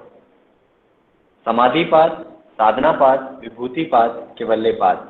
195 सूत्र जो बताए गए हैं वो 51 सूत्र पहले पाद में समाधि पाद में बताए गए, दूसरे में 55 सूत्र, तीसरे में 56 सूत्र और चौथे में 34 सूत्र में पूरा योग समाप्त कर दिया गया। और अभी तक हम योग किसको लेकर चल रहे थे? सिर्फ आसना। तो आपको जानकर हैरानी होगी जितने आप आसन करते हैं। अभी एक हमारे माननीय प्रधानमंत्री जी के माध्यम से एक मुहिम मिनिस्ट्री ऑफ आयुष का मैसेज पास किया गया, माई लाइफ माई योगा। एक वीडियो बनाए 3 मिनट के। आई am not promoting ministry of Ayush but yes you can do. क्षमा चाहेंगे, आप अपनी एक वीडियो बना के भेज सकते हैं, अपने योग के प्रति प्रेम भाव, आपके जीवन में योग किस प्रकार बदलाव लाया उसको बता सकते हैं। तो वहाँ जो बात की जा रही है वहाँ आसनों के फिजिकल प्रैक्टिसेस या षटकर्म की प्रैक्टिस की बात की जाए जो हठ योग में अवेलेबल है, हठ योग ग्रंथ में है। अगर आप उसकी प्रैक्टिस करते हैं, ताड़ासन, वृक्षासन या चक्रासन या पश्चिमोत्तानासन या धनुरासन, सर्वांगासन, शीर्षासन, ये मॉडर्न टेक्स्ट में भी अवेलेबल है। आसन प्राणायाम मुद्रा बंद वीके सेंगर जी के द्वारा लिखी गई लाइट ऑन योगा। इन ग्रंथों में आसनों, प्राणायाम और षटकर्म मुद्रा बंद की चर्चा की गई। महर्षि पतंजलि ने किसी आसन की चर्चा नहीं करी, सिर्फ 3 सूत्र में आसन को पिरो दिया। वो क्या है अभी चर्चा करेंगे। तो 4 पाद हैं, 4 पादों में उन्होंने योग को पिरोया, जिसमें मुख्य उनकी बात की गई है। समाधि पाद में पहले में समाधियों की अवस्थाएं बताई गई हैं, जिसमें असंप्रज्ञात संप्रज्ञात समाधि की बात की गई, वितर्क सवितर्क। दूसरा साधना पाद, साधना किस तरीके से की जा सकती है, जिसमें अष्टांग मार्ग की बात की गई है, क्रिया योग की बात की गई है, तप स्वाध्याय ईश्वर प्रणिधान की क्रिया योग। साधना पाद में अष्टांग योग, यम, नियम, आसन, प्राणायाम, प्रत्याहार, धारणा, ध्यान, समाधि। 8 अंग, अष्टांग योग, यम, नियम, आसन, प्राणायाम, आसन, प्राणायाम, प्रत्याहार। पहले 5 बाहिरंग योग, धारणा, ध्यान, समाधि। अंतरंग योग, इसको संयम में कहा गया है। तो ये 3 और ये 5 मिलाकर 8 अष्टांग योग। दिस इज अष्टांग योग। जो हम फिजिकल प्रैक्टिस कर रहे थे अष्टांग विन्यास, ठीक। सो अष्टांग योग के माध्यम से हम राजयोग की प्राप्ति कर सकते हैं। जो स्कूल्स ऑफ योग पढ़ रहे थे, अब यम नियम क्या है इनको चर्चा करते हैं। आखिरी के 10 मिनट में हम इन सबके ऊपर थोड़ा थोड़ा प्रकाश डालने की कोशिश करेंगे। और राजयोग चौथा जो मार्ग बताया गया स्कूल्स ऑफ योग में, एक मंत्र योग जो हमारा छूट रहा था, मन्नत त्रायते थी मंत्रा, मन को पार लगाने के लिए मंत्र योग। मन की हमने चर्चा करी, जो एक भागते हुए घोड़े के समान है, एक शक्तिशाली घोड़े के समान है, जो कभी सोता नहीं है और मतलब जो कभी बीमार नहीं होता है, क्षमा चाहें, और जो सोता भी है तो खड़े होकर सोने का दमखम रखता है। ऐसा घोड़ा चाहे जितना मर्जी जंगली हो, उसको कंट्रोल करने के लिए सिर्फ लगाम संभालनी आनी चाहिए। ऐसे ही मन को संभालने के लिए यदि आपके पास लगाम है तो आप मन संभाल सकते हैं। तो ऐसे अलग अलग मंत्र उच्चारण से भी मन को संभालना बताया गया, श्वास के तरीके से बताया गया। तो मंत्र, एक ही मंत्र से अगर सारा काम हो जाता तो अलग बात होती। मंत्र से क्या फायदा है? यदि आप मंदिर जाते हैं, चर्च जाते हैं, I am not promoting any religion, yoga is not promoting any religion, yoga is self, अपने आप में एक धर्म है। और सब धर्मों में कहा जाता है कि अपने आप को जानो, योग भी यही कहता है कि अपने आप को जानो। यहाँ बात करिए, अगर आप मंदिर और मस्जिद जाते हैं, वहाँ एक घंटा बजाते हैं, टन, that vibration create some vibration positive, जो एक इम्पैक्ट होता है सेलुलर लेवल पे, एक इलेक्ट्रिसिटी क्रिएट होती है, एक एनर्जी क्रिएट होती है, तो चक्रास के स्तर पे कुछ प्रभाव डालती है। चक्रास ईड़ा, पिंगला, सुषुम्ना के मध्यम मार्ग पे स्थित वह एनर्जी चैनल जहाँ कहीं ना कहीं एनर्जी का फ्लो नीचे से ऊपर की ओर बढ़ता है। 7 चक्रों की बात की गई है। और अगर कहीं बात करूँ मैं शैविज्म की, तो वहाँ 6 चक्रास की बात की गई, 7वां शून्य की बात की गई। इस तरीके से हमारा चक्रास की बात की है, मूलाधार, स्वादिष्ठान, मणिपुर, अनाहत, विशुद्धि, आज्ञा, सहस्त्रार, इनके अलग अलग रंग बताए गए हैं, अलग अलग इष्ट देव बताए गए हैं। इतना गहरा विषय है योग, ये सेलुलर लेवल पे नहीं है, इससे बियॉन्ड है। तो मंत्र योग में बीज मंत्र की भी बात की जाती है, पंच अक्षरी मंत्र की बात की जाती है, द्वि अक्षरी मंत्र की भी बात की जाती है, बीज मंत्र 1 वर्ड, माला मंत्र की भी बात की जाती है। इन सब का प्रभाव हमारे ब्रेन पर, न्यूरोमस्कुलर पर बहुत अच्छा पड़ता है और सूक्ष्म स्तर पे चक्रास के स्तर पर पड़ता है। तो दिस इज मंत्र योग। मंत्रोच्चारण, मंत्रोच्चारण करने के 3 मार्ग बताए गए, 3 स्टेप हैं। एक बोलकर, एक सिर्फ लिपसिंग करके और एक मानसिक स्तर पे। क्षमा चाहेंगे, उनके संस्कृत शब्द कुछ हैं वो हमारे अभी मस्तिष्क से उतर रहे हैं, अंत तक आते आते याद हुआ तो जरूर बताएंगे। पैखरी और पाचने कुछ शब्द हैं, तो वहाँ बोलकर और सिर्फ लिपसिंग कर और अंत में मन ही मन उसका उच्चारण करना। सबसे ऊंचा जो माना गया वो अंत में माना गया है कि अंदर ही अंदर आप उच्चारण कर रहे हैं। ठीक, तो ये तो था मंत्र योग। तो वापस आ जाते हैं अपने विषय पर, जो अष्टांग योग पर थोड़ा प्रकाश डालना था। यम, नियम, आसन, प्राणायाम, प्रत्याहार, पहले 5 बाहिरंग योग। यम शब्द, दैट इज नॉट यम, जो यम आते हैं और हमारे प्राण को ले जाते हैं, बचपन से सुनते आ रहे हैं। Yama and niyama is like how you have to be react. समाज में आपको कैसे रहना है, आपके कर्मास कैसे होने चाहिए, आपका सोशल बिहेवियर कैसा होना चाहिए, आपका आहार विहार कैसा होना चाहिए, वो ये दिखाता है, वो यम नियम बताता है। यम में भी 5 भाग बताए गए हैं। अहिंसा, सत्य, अस्तेय, ब्रह्मचर्य, अपरिग्रह। इन सब के ऊपर एक एक स्टोरी, एक एक एग्जाम्पल है मेरे पास, समय कम है। यम, अहिंसा, सत्य, अस्तेय, ब्रह्मचर्य, अपरिग्रह। अगर कहीं त्रुटि हो तो हमें बाद में कमेंट कर सकते हैं।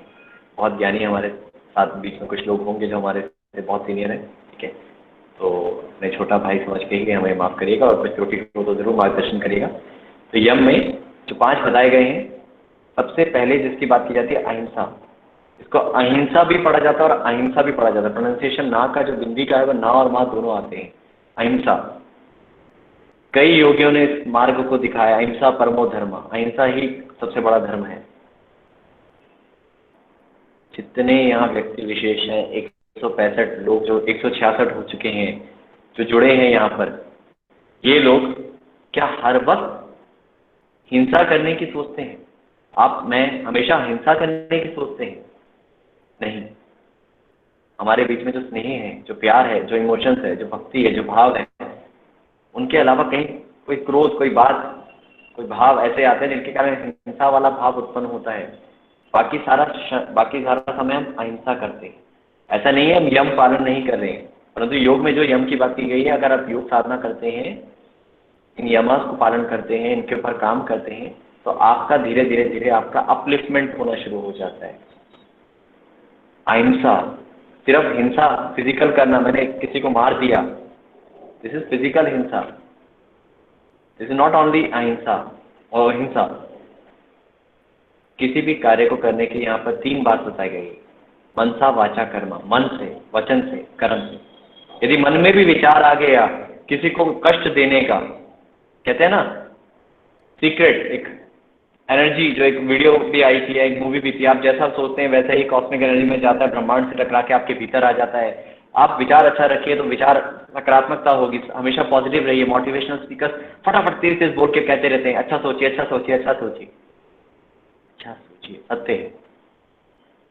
मन में अगर नकारात्मक भाव आ रहा है तो मन को डाइवर्ट करिए, हिंसा का भाव आ रहा है तो डाइवर्ट करिए। बार बार किसी चीज को सोचेंगे तो संस्कार बन जाएंगे, और संस्कार इतनी जल्दी खाली नहीं होते हैं। असंप्रज्ञात समाधि में जाकर कहीं खाली होते हैं, बहुत मेहनत करनी पड़ती है।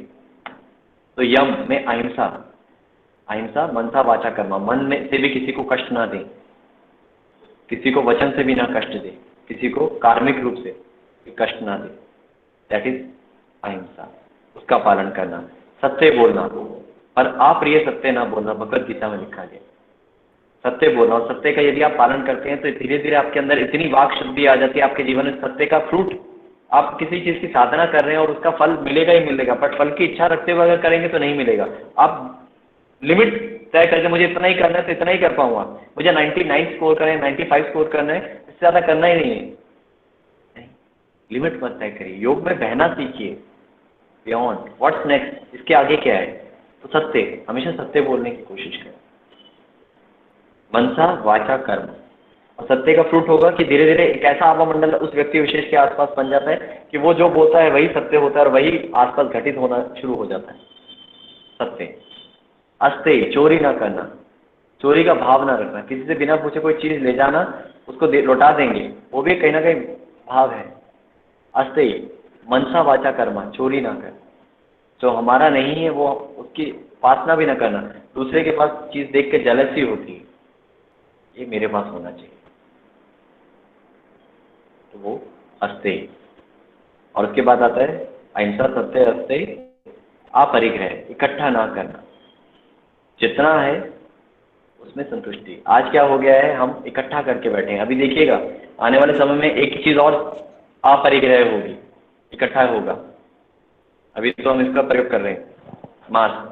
अलग अलग कंपनियों के अलग अलग ब्रांड के मास्क आने शुरू, लोग 10-10 ब्रांड 10-10 मास्क रखेंगे कि कपड़ों के साथ का मैच का ब्रांड पहने।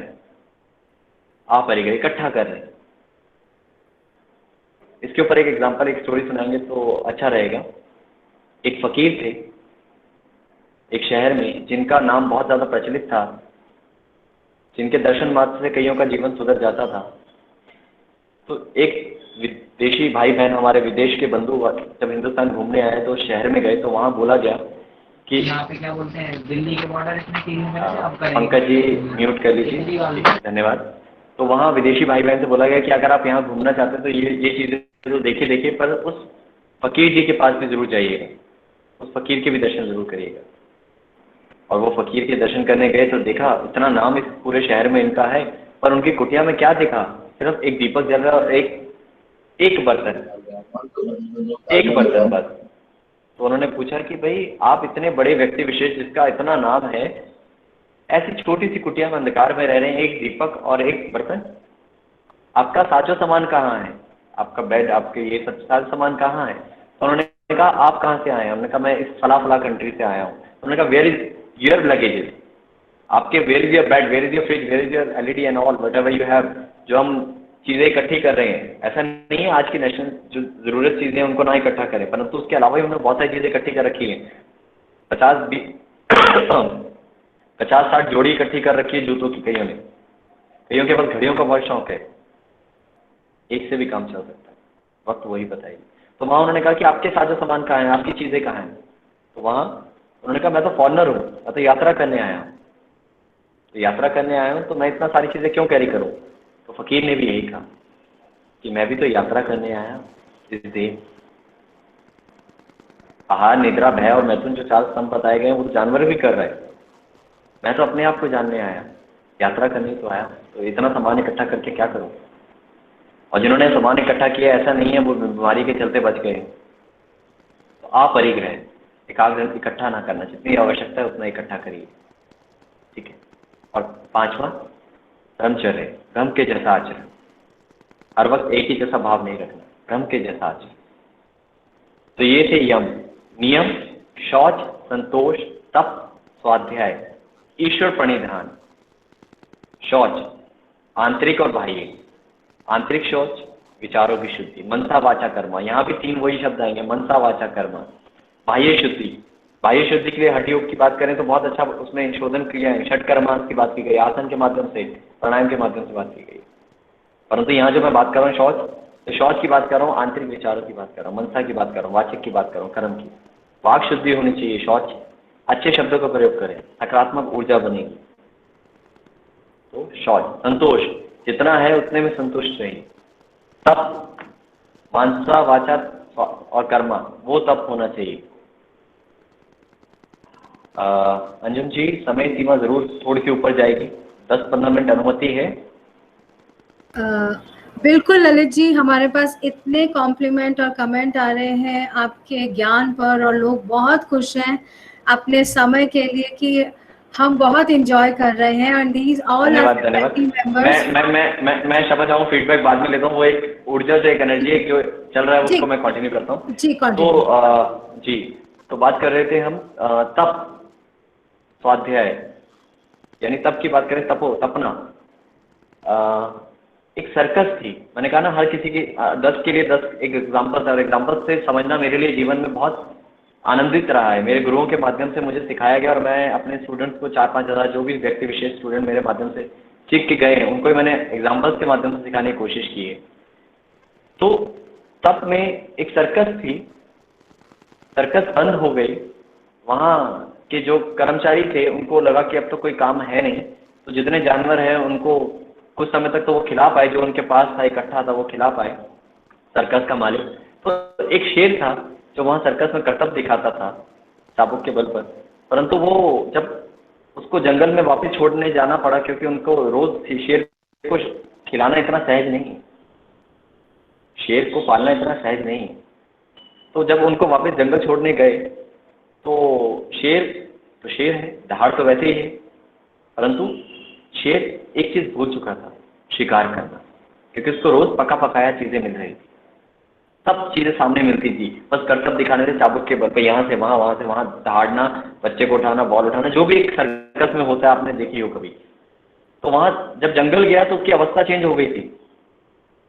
अब हुआ क्या, एक दिन जब शेर ने देखा कि नदी के पास जा रहा है तो गीदड़ों का झुंड, तो गीदड़ों ने देखा कि भाई, भेड़ियों का झुंड, कि भाई ये तो शेर है, बड़े समय बाद यहाँ दिख रहा है ये वाला शेर।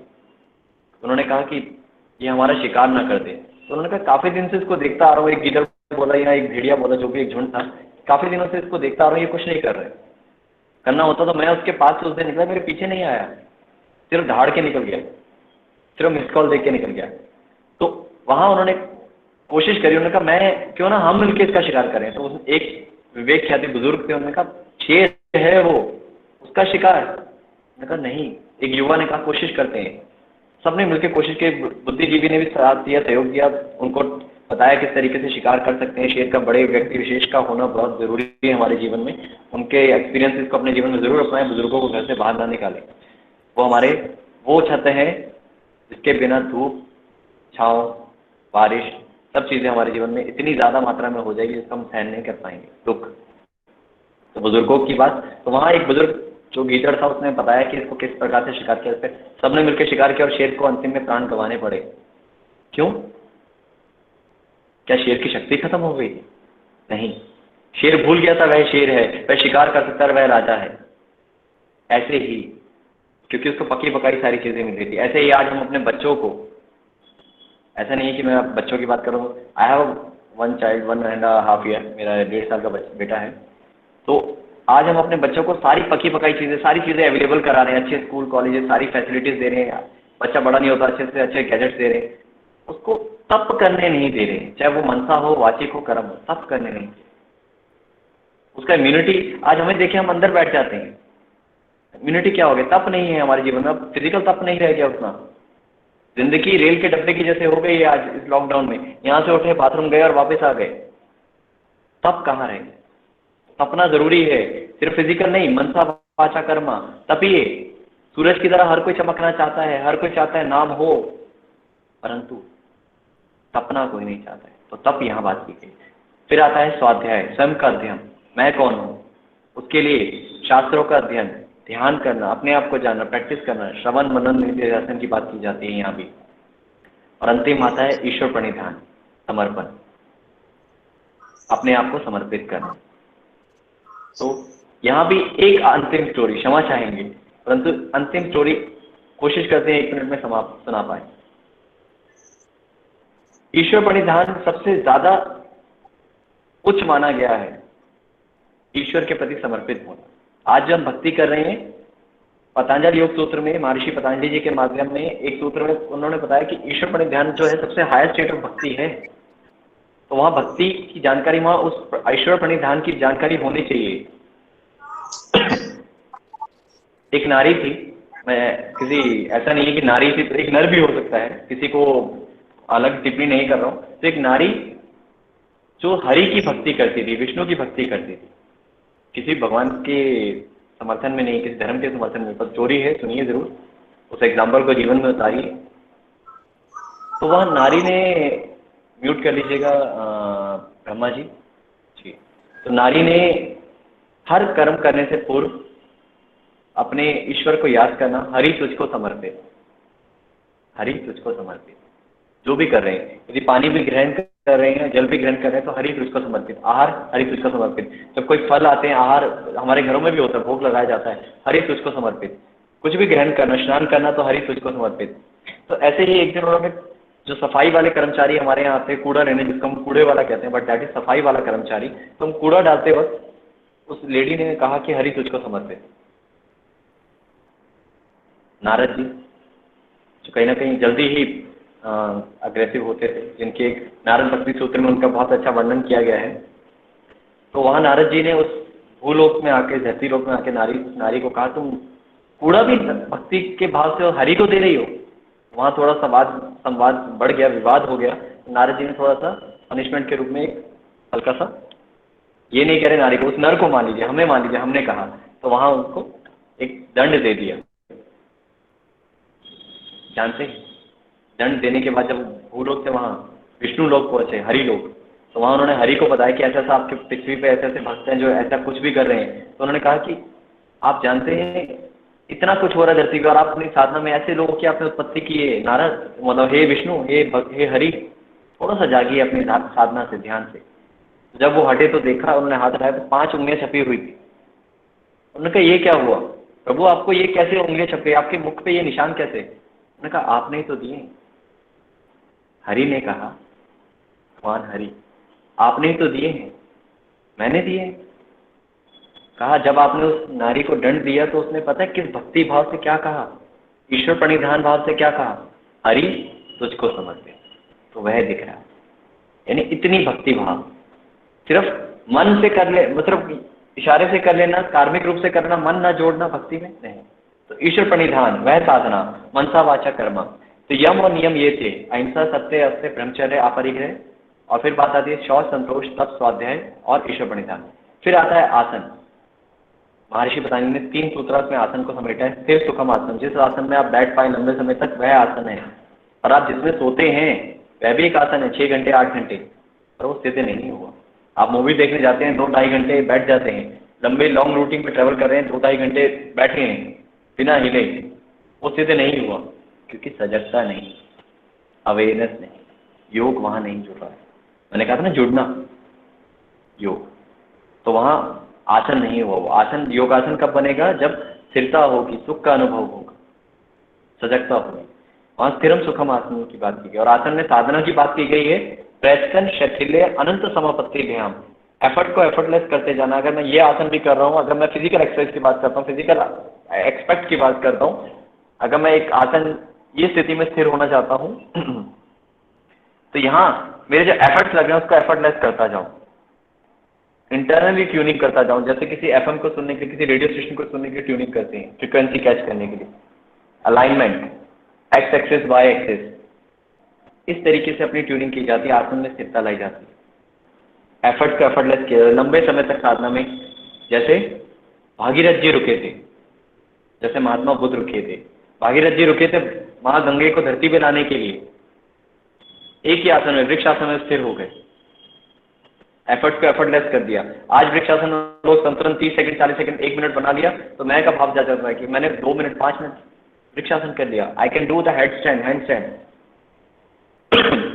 And they add the word yogi, अपने नाम के आगे योगी वर्ड लगा लेते हैं अगर कुछ बहुत अच्छे आसन कर लेते हैं। यदि आसन करना ही योग ही होता तो देश का दुर्भाग्य है, हमारे कुछ गरीब भाई बहन के बच्चे रोड पर अपने आप को पीछे लेके जाते हैं, पूरा डिम्ब आसन लगा लेते हैं, उसका नाम डिम्ब आसन होता है, पीछे जाके एड़ी पकड़ लेना, वो तो बहुत बड़े योगी हो गए। तो वहां आसनों की बात नहीं करें। प्रयत्न शथिले अनंत समापत्ति भ्याम, अनंत तक की यात्रा। और इसमें लाभ क्या मिलेगा? ततो द्वंद्व अनिविघात, आपके भीतर के द्वंद्व खत्म हो जाएंगे। 3 सूत्रांश में आसन खत्म हो गया। ऐसे ही प्राणायाम क्यों उन्होंने बताया, उन्होंने नहीं कहा अनुलोम विलोम प्राणायाम करो, उन्होंने नहीं कहा सूर्य भेदी करो, जय करो, शीतकारी करो, महर्षि पतंजलि ने। ये सब जो बताए गए हैं ये हठ योग के ग्रंथों में बताए गए हैं। देयर आर 2 एक्सपेक्ट, हठ योग मार्ग और अष्टांग योग, ये सब राजयोग की तरफ लेके जाते हैं जो हमने बात की थी।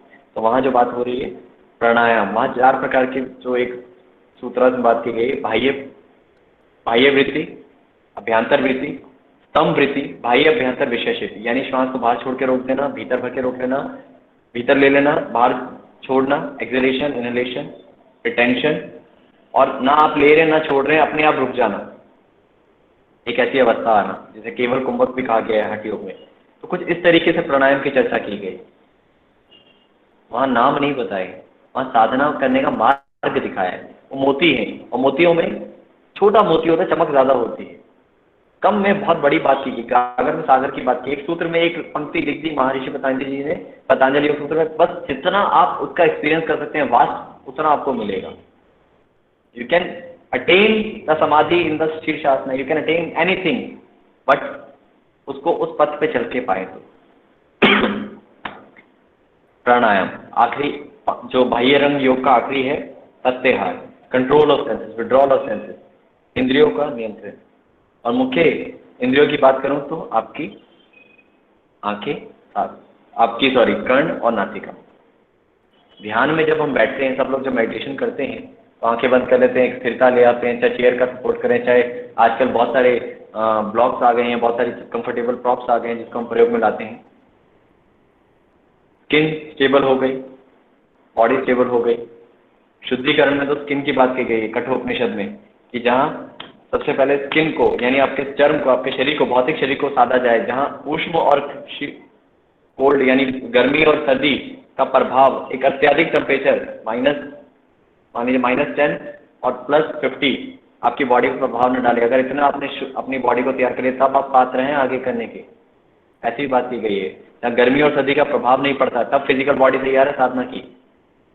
तो जब इंद्रियां सहज करनी है, प्रत्याहार करना है, तो स्थिरता लाए।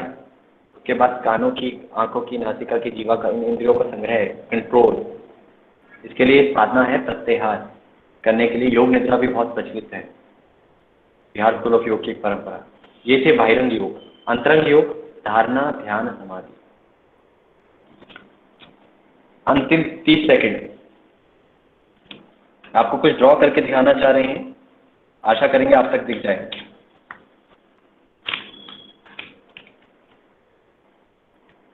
Can you see this? जो टूटी लाइन्स दिखाई है, दिस इज धारणा, दिस इज ध्यान, दिस इज समाधि। धारणा के लिए बहुत सारे ऑब्जेक्ट, सात्विक, रजत, तम, हमेशा सत्व, सात्विक गुण की, सात्विक चीज की, विषय वस्तु की धारणा करने की, फूल की या अपने इष्ट देव की या किसी ज्योति की, या अगर मैं किरण संहिता की बात करूँगा, स्थूल सूक्ष्म ज्योति की बात की गई, ध्यान की। तो धारणा आप किसी भी चीज़ की बात कर सकते हैं, किसी भी चीज़ की धारणा कर सकते हैं। आज जो लोग करते हैं, बैठते हैं तो हिलना शुरू हो जाते हैं, कुछ दिखता है, वो धारणा है। ध्यान हटेगा आएगा, हटेगा आएगा। फिर ध्यान लंबे समय तक रहता है, जहाँ ध्याता और है एक हो जाए। यहाँ पर आपका एक ऑब्जेक्ट है जिसको आप करना चाह रहे हैं, जो आप प्रोसेस कर रहे हैं। एक प्रोसेस है, एक ऑब्जेक्ट है और एक सब्जेक्ट है।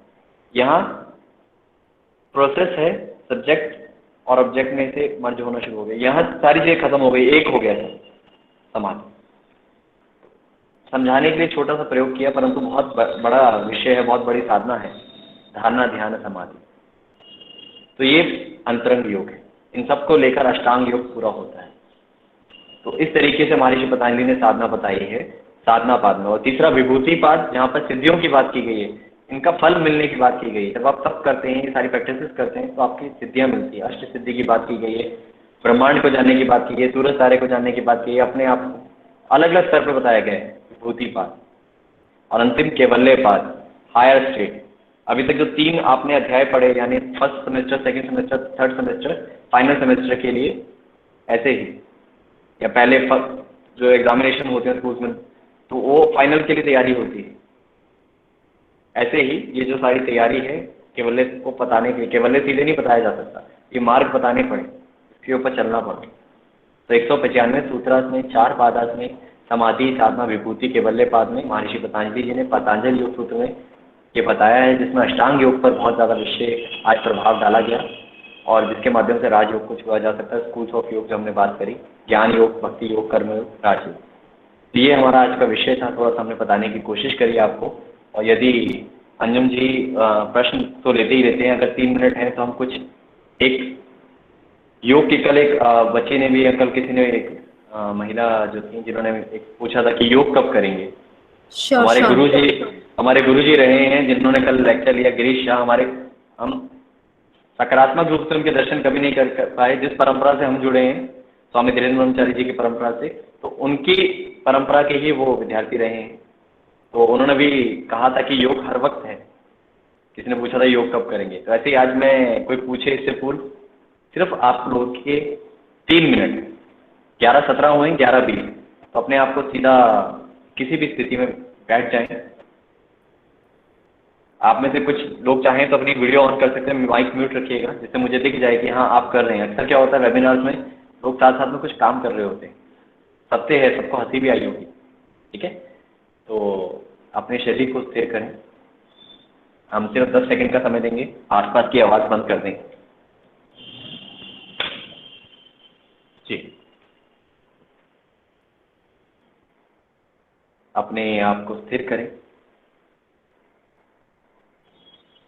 आप यदि चेयर पर बैठे हैं तो एक ऐसी स्थिति धारण करें जहां आपके पैर पैरेलल हो। यदि आप बेड पर बैठे हैं तो क्रॉस लेग, चौकड़ी मार के बैठ सकते हैं, या अर्ध पद्मासन, एक पैर को दूसरे पैर के ऊपर रखना, या पद्मासन। शरीर में कमर वाला भाग सीधा रहे, अपर बॉडी वेट थोड़ा सा पीछे डालें, पेट और सीने के बीच में उचित दूरी बनाएं और कमर सीधी करें। नाभि, मध्यम मार्ग, सीने का और नासिका एक चीज में रहनी चाहिए। यदि आप झुककर बैठते हैं तो नासिका अब किसी आगे हो जाती है, गर्दन आगे झुकाते हैं तो ये सीने का मध्यम भाग आगे पीछे हो सकता है, तो इसलिए कमर सीधी रखें। और अब शरीर को एक स्थिति प्रदान करने के बाद हाथों को ज्ञान मुद्रा इस प्रकार या सहज बिना किसी मुद्रा के बैठिए। शरीर ऐसा रख सकते हैं, हथेलियों का पिछला हिस्सा घुटने पर, आंखों को कोमलता से नासिका के अग्र भाग पर केंद्रित करें, जैसे आप नासिका के नीचे रखी हुई विषय वस्तु देख रहे हैं। जिसे कहा जाता है नासाग्र दृष्टि, अधोमुख होना। बाहर से देखने पर आंखें बंद दिख रही हैं, परंतु भीतर की यात्रा भी हो रही है और थोड़ा सा बाहर का भी दिख रहा है। वहां पलक झपकेगी, आंखों को ढीला छोड़े, धीरे धीरे आंखें बंद होने दें, अपने आप होने दें, आप मत करिए। यदि हम आंखें बंद करते हैं तो आपकी आईबॉल्स मूव होती रहती। कमांड मिली चाबुक के बल पे शेर की तरह आंखें बंद कर दी, नहीं, आंखों को बंद होने दें, एक्सपीरियंस इट।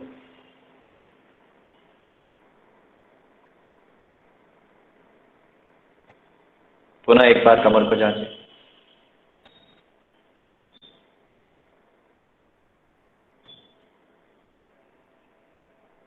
और जो श्वास शरीर के भीतर नासिका के माध्यम से आ रही है, जा रही है, चाहे वो नासिका से होकर सीने तक या पेट तक, कहीं भी अपनी अनुभूति करा रही है, just observe your normal and natural breath, feel the flow of breath. और उसके बाद अपने शरीर की संवेदनाएं, सेंसेशन, यदि अब अभी भी कहीं पर खिंचाव, तनाव, कसाव है, जहाँ को जकड़न हो रही है, वो अनुभूति जो भीतर से है, उस एक्शन का रिएक्शन मत करिए, वो संवेदना को अनुभव करना है। तो ये 3 तरीके से हम अपनी साधना करेंगे। तो सबसे पहले अपने शरीर को स्थिर करें। आपका सिर वाला भाग स्थिर है, उसमें कोई हलचल नहीं। कंधों को स्थिर करें, कमर को जांचें, हाथों को स्थिर करें। अपने पैरों वाले भाग का स्पर्श धरती से अनुभव करें।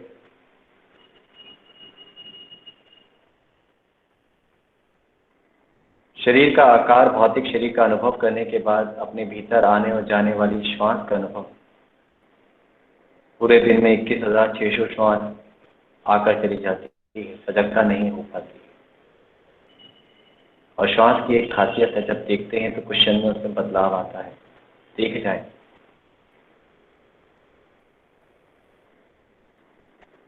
जब अंतिम सांस आती है, चली जाती है, उसके बाद की जानकारी नहीं होती। जब तक जिंदा है, जीवित हैं, इस क्षण तो जीवन है, उसमें श्वास का अनुभव कर जाए।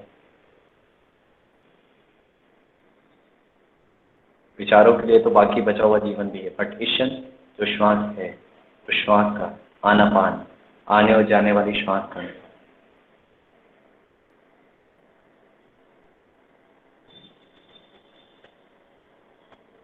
चाहे वो नासिका में है, सीने में है, पेट में है।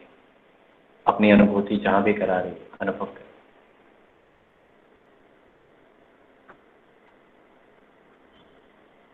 और इसके पश्चात संवेदनाएं, भीतर क्या हो रहा है, चाहे हृदय गति की अनुभूति हो, आपकी हार्ट बीट, चाहे कहीं पर भारीपन अनुभव हो रहा हो बैठने के कारण, चाहे जमीन पे स्पर्श अनुभव हो रहा, वह भी संवेदना है। कहीं खुजली, कहीं दर्द, कहीं रोग के कारण कोई पीड़ा, जो भी संवेदना, जो भी सेंसेशंस हैं, उसको अनुभव करें। खुजली हो रही है तो उस खुजली को मत करिए, एक्शन का रिएक्शन मत करिए, कुछ क्षण बात कर लेंगे ना, समय है, अभी तो देख जाएं। फिर से पांव तक भौतिक शरीर के भीतर की संवेदनाओं, शरीर, श्वास, संवेदनाएं,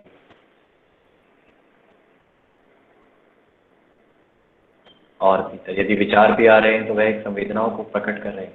देख जाएं, रोके नहीं, बांधे नहीं, जांचे नहीं। दृष्टा भाव, सदा दृष्ट स्वरूप अवस्था, अपने स्वरूप को देखने का भाव करें।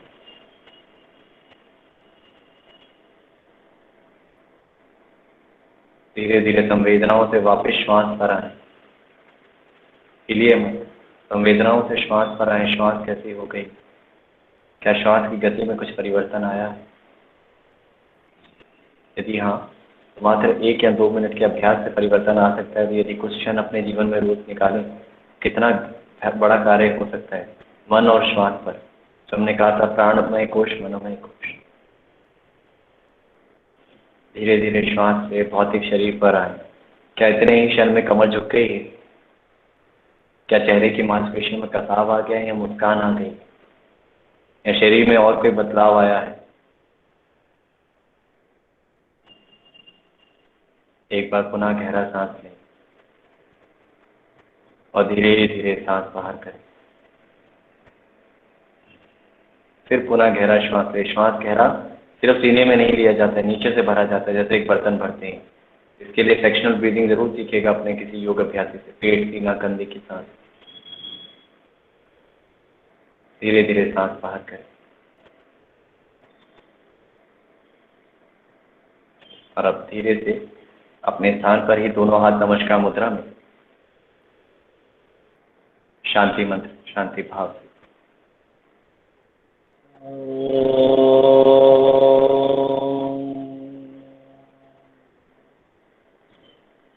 सर्वे भवन्तु सुखिनः, सर्वे सन्तु निरामया,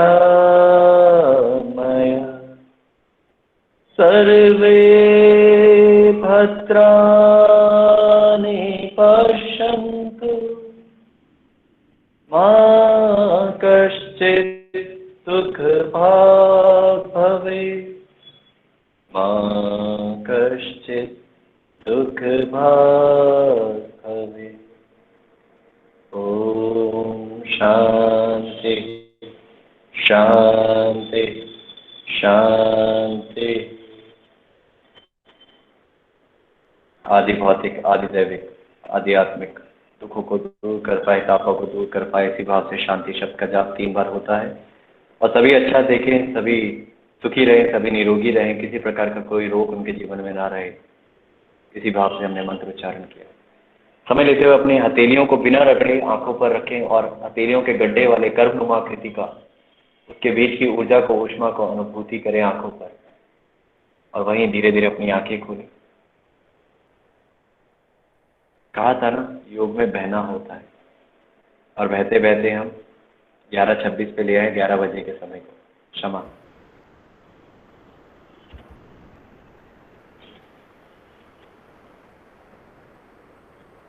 धन्यवाद श्री ललित जी। आपने सचमुच ही हमें आज योगा के अथाह ज्ञान में बहा दिया, और आज आपने मेरे इस मकसद को, इस महाकुंभ को ऑर्गेनाइज करने का जो लक्ष्य था, उसको बहुत ऊंचाइयों पे पहुंचा दिया। क्योंकि लोग योगा को सिर्फ आसना से जोड़कर रखे हुए हैं और उन्हें एक छोटा सा एस्पेक्ट आसनास ही पता है। और इस महाकुंभ का जो आयोजन है उसका मेन फोकस यही था कि लोग योग के और सारे आयामों को और सारे जो ज्ञान है उसको समझें, उसको अपने जीवन में उतारें और इसका लाभ ले सके, क्योंकि योग में बहुत कुछ छुपा है जिसका हमें ज्ञान ही नहीं है। सो इस महाकुंभ के आज के इस लेक्चर को इतनी ऊंचाइयों पे पहुंचाने के लिए धन्यवाद और हमें इतना अथाह ज्ञान देने के लिए बहुत बहुत धन्यवाद। आज तो के आपका धन्यवाद, आपका जी। धन्यवाद। और इतना मान सम्मान दे रहे हैं इसके पात्र हम हैं या नहीं वो आपको पता हो, परंतु हमने जो साझा किया है इसमें सिर्फ हमारे 11 साल का अनुभव नहीं, हमारे गुरुओं के द्वारा दिए गए उनके 20-25 साल का अनुभव, जो सीखा सिर्फ देने की कोशिश करी है। कुछ चीज़ें रह गई होंगी, रख कर करेंगे भी क्या, साथ तो जाएगा नहीं, तो इसलिए देने की कोशिश करी, वो कुंभ में थोड़ी सी धारा में बहाने की कोशिश करी। जी, उसमें आप बहुत बहुत सक्सेसफुल रहे और धन्यवाद। आपने कहीं ना कहीं, मुझे लगता है कि आज का ज्ञान सुनने के बाद बहुत सारे लोग जिन्होंने आज सुना वो अब आपके दिए हुए मार्गदर्शन के रूप में और ग्रंथों को पढ़ने की कोशिश करेंगे। आपने जो बताया अपने भीतर की चेतना को ब्रह्मांड से जोड़ना, उनको जी। कोशिश करेंगे, 5 कोश 5 प्राण, उनको समझने की कोशिश करेंगे। और आपका बिल्कुल। सबसे अच्छा वक्तव्य आज का, ईश्वर सब अच्छा। जानता है, ईश्वर सब ईश्वर के जानता प्रति है। समर्पित होना। बिल्कुल। जी। बहुत समय, क्योंकि समाज में हम लोग रहते हैं और बहुत लोगों से रूबरू होते हैं, मुझे लगता है लोग बहुत तरीके के स्पिरिचुअल रिचुअल्स करते हैं, जिनमें प्रार्थना सभाएं होती हैं, जिनमें मंदिरों में जाना, अपने किसी भी जो भी आप ईश्वर को मानते हैं उनके स्थान पर जाना, लेकिन बाहर आने के बाद वो भूल जाते हैं और फिर उन्हीं कर्मों में लग जाते हैं। तो इसके लिए जो कल का जी। गिरीश झा जी का था, जिसको आपने भी मेंशन किया कि योगा हर समय हमारे साथ होना चाहिए, हम उसकी अनुभूति में 24 घंटे जब रहना सीख जाएंगे तो असल में हम उसको प्राप्त कर पाएंगे जिसकी खोज में हम हैं। 72,000 सत्य है। जी, 72,864 नाड़ियां। तो एक ईश्वर ने एक इंसान के अंदर कितना कुछ समा दिया है, ये उसी की रचना है और उसको हमें बहुत ध्यान से आगे अपने जीवन को बढ़ाना चाहिए। ग्रंथों की आपने एक लिस्ट दी, जरूर हम उसको अपने ग्रुप में शेयर करेंगे उसकी लिस्ट को, ताकि जी। लोग ग्रंथों को पढ़ने की कोशिश करें और हमारा जो आज का इस महाकुंभ के आयोजन का पर्पस था वो आगे और बढ़े। जी अष्टांग अंजुम योगा। जी, हाँ बीच में अष्टांग योग आप जब लाना चाह रहे हैं उसके बीच में क्षमा चाहूँगा, रोक रहा हूँ। यहाँ एक मैसेज हम देना जरूर चाहेंगे, इससे पहले कुछ लोग लीव कर जाएं। जैसे जैसे देख रहे हैं 165 में 114 हो गए हैं, सबको समय ज़्यादा हो गए हैं। हाँ जी। योग और ध्यान, योग एंड मेडिटेशन, ये शब्द बहुत सुनने में आता है। जी। जैसे मैंने कहा, ध्यान योग से अलग नहीं है, ये अपने जीवन में अपना लीजिए। योग के बिना ध्यान की बात ही नहीं की जा सकती है। योग एंड ध्यान, ध्यान इज नॉट डिफरेंट थिंग। ध्यान आप करेंगे तो भक्ति योग के माध्यम से करेंगे या किसी और माध्यम से, मंत्र योग के माध्यम से, बट उसमें भी योग है, तो ध्यान अलग नहीं है। और इसके बीच में डिफ्रेंशिएट करना प्लीज कृपया करके छोड़ दीजिए। वेस्टर्न भाई बहन भी हमारे, तो योग एंड मेडिटेशन जो सिखाते हैं, ध्यान जो सिखा रहे हैं वहाँ भी आप सजगता के साथ सिखा रहे हैं, वो योग है। समत्वम योग उच्चते की बात की गई, कर्मशु कौशलम की बात की गई है, चित्त वृत्तियों की बात की गई है, जिसकी परिभाषा में बहुत सारी नहीं बोल पाया, समय नहीं था। तो योग, अष्टांग योग में ध्यान की बात की गई, तो वहाँ योग में मार्ग बताए गए हैं। ठीक है, ठीक। आवाज़ आपकी म्यूट है आपकी आवाज़ की, आपकी आवाज़ म्यूट है अंजुम जी। हाँ जी। आज के जो आपने डिफरेंस बताया, अष्टांग योगा एंड अष्टांगा विन्यासा, साथ में आपने श्री पताभी जोश जी और श्री रामदेव जी को मेंशन किया, और यही आप हमें ले गए महर्षि पतंजलि के पास, जिनका योग सूत्र पतंजल योग सूत्र है, ना कि पतंजलि योग सूत्र है। तो ये आज की चर्चा में हम सभी लोगों को जानने को मिला। मनसा वाचा कर्मा, जैसा सोचें वैसा ब्रह्मांड करता है, ये बिल्कुल सत्य है और सभी लोगों को इसको हर रोज हर वक्त याद रखना पड़ेगा। जैसे गुरु ग्रंथ साहब में भी कहा है, बहुता सोचे बहुता होए। हम बिल्कुल अच्छा बिल्कुल। सोचेंगे, ज्यादा सोचेंगे तो ब्रह्मांड हमें वैसा ही देने को तैयार है। हम सोचे तो सही, हम मांगे तो सही। सो लिमिट ना करें, सोच को आगे बढ़ाएं, सत्य बोलें, चोरी ना करें, स्वाध्याय करें, स्वयं का अध्ययन करें और अलाइनमेंट एंड ट्यूनिंग करने की कोशिश करें, जिससे भीतर का द्वंद जो है वो समाप्त खत्म हो हो। सके। मैं आपको बहुत बहुत प्रणाम करती हूँ ललित जी। आपको नमन प्रभु, इतना मैं सारा को इतने इतने कम शब्दों में पिरो दिया। हम तो बह गए थे, आपने पूरे सार को इतनी जल्दी पिरो दिया कि यदि जैसे अध्याय भगवत गीता के 700 सूत्र को 18 अध्यायों में भगवान कृष्ण ने इतने समय में दिया और आपने इतने क्षण में उसका सार बता दिया। नमन आपको आपके भी व्यक्तित्व को। नमन, आपको भी नमन। और मैं नमन करती हूँ सभी पार्टिसिपेंट्स को जी जो बिल्कुल। हमसे जुड़े किसी भी माध्यम से, Google Meet, Google streaming, Facebook live. और जो कमियां थोड़ी टेक्निकल ग्लिच के कारण हैं, हम इस रिकॉर्डिंग को बिल्कुल सभी माध्यमों पर डालेंगे ताकि आप लोग ये हमारे आज का जो इतना अथाह ज्ञान का सागर था उसको दोबारा दोबारा भी सुन सकें। तो हम YouTube पर, Facebook पर, सभी माध्यमों से आप सभी को भेजेंगे। क्षमा चाहूंगी थोड़े से अगर टेक्निकल ग्लिचेस रहे हों। और अब मैं आमंत्रण देना चाहूंगी डॉक्टर राजेंद्र लाल जी को to propose the vote of thanks for today's session. धन्यवाद डॉक्टर रंजू। सर्वप्रथम मैं आप सबकी यहाँ उपस्थिति के लिए आप सबको धन्यवाद कहना चाहूँगा। जी धन्यवाद। आज के वक्ता रहे श्रीमान ललित मदान जी, जिन्होंने अपने सार गर्भित उद्बोधन से, अपने शोधनिष्ठ वचनों से हम सबको उपकृत किया है। आप Morarji Desai national institute of योग से जुड़े हुए हैं। इससे जुड़ते हुए आपने आज अपना अमूल्य समय निकालकर कि इस कार्यक्रम को सफल बनाया, भारतीय योग परंपरा को विश्व पटल पर सहज भाव से स्थापित करने का उपक्रम किया। इसके लिए आपका बहुत बहुत धन्यवाद। धन्यवाद आपका जिन्होंने मंच दिया। हमारे देशबंधु कॉलेज के प्राचार्य डॉक्टर राजीव अग्रवाल जी, आपने विश्व के उत्कृष्ट मनीषा को एक सूत्र में पिरोते हुए योग के प्रसार के। डॉक्टर राजेंद्र, मैं यहाँ क्षमा चाहूंगी आपको रोकने के लिए। ललित जी अगर आप अलाउ करें, क्योंकि सेशन लंबा हो चुका है। जी जी, प्रश्न उत्तर। हाँ जी हाँ जी। कुछ लोग प्रश्न पूछना चाह रहे हैं, तो मैं आमंत्रित करूंगी डॉक्टर कमल गुप्ता जी को और डॉक्टर रूबी मिश्रा को to ask few questions in a moderate way, in a very quick way. Thank you. मैं कमल कुमार गुप्ता हूँ।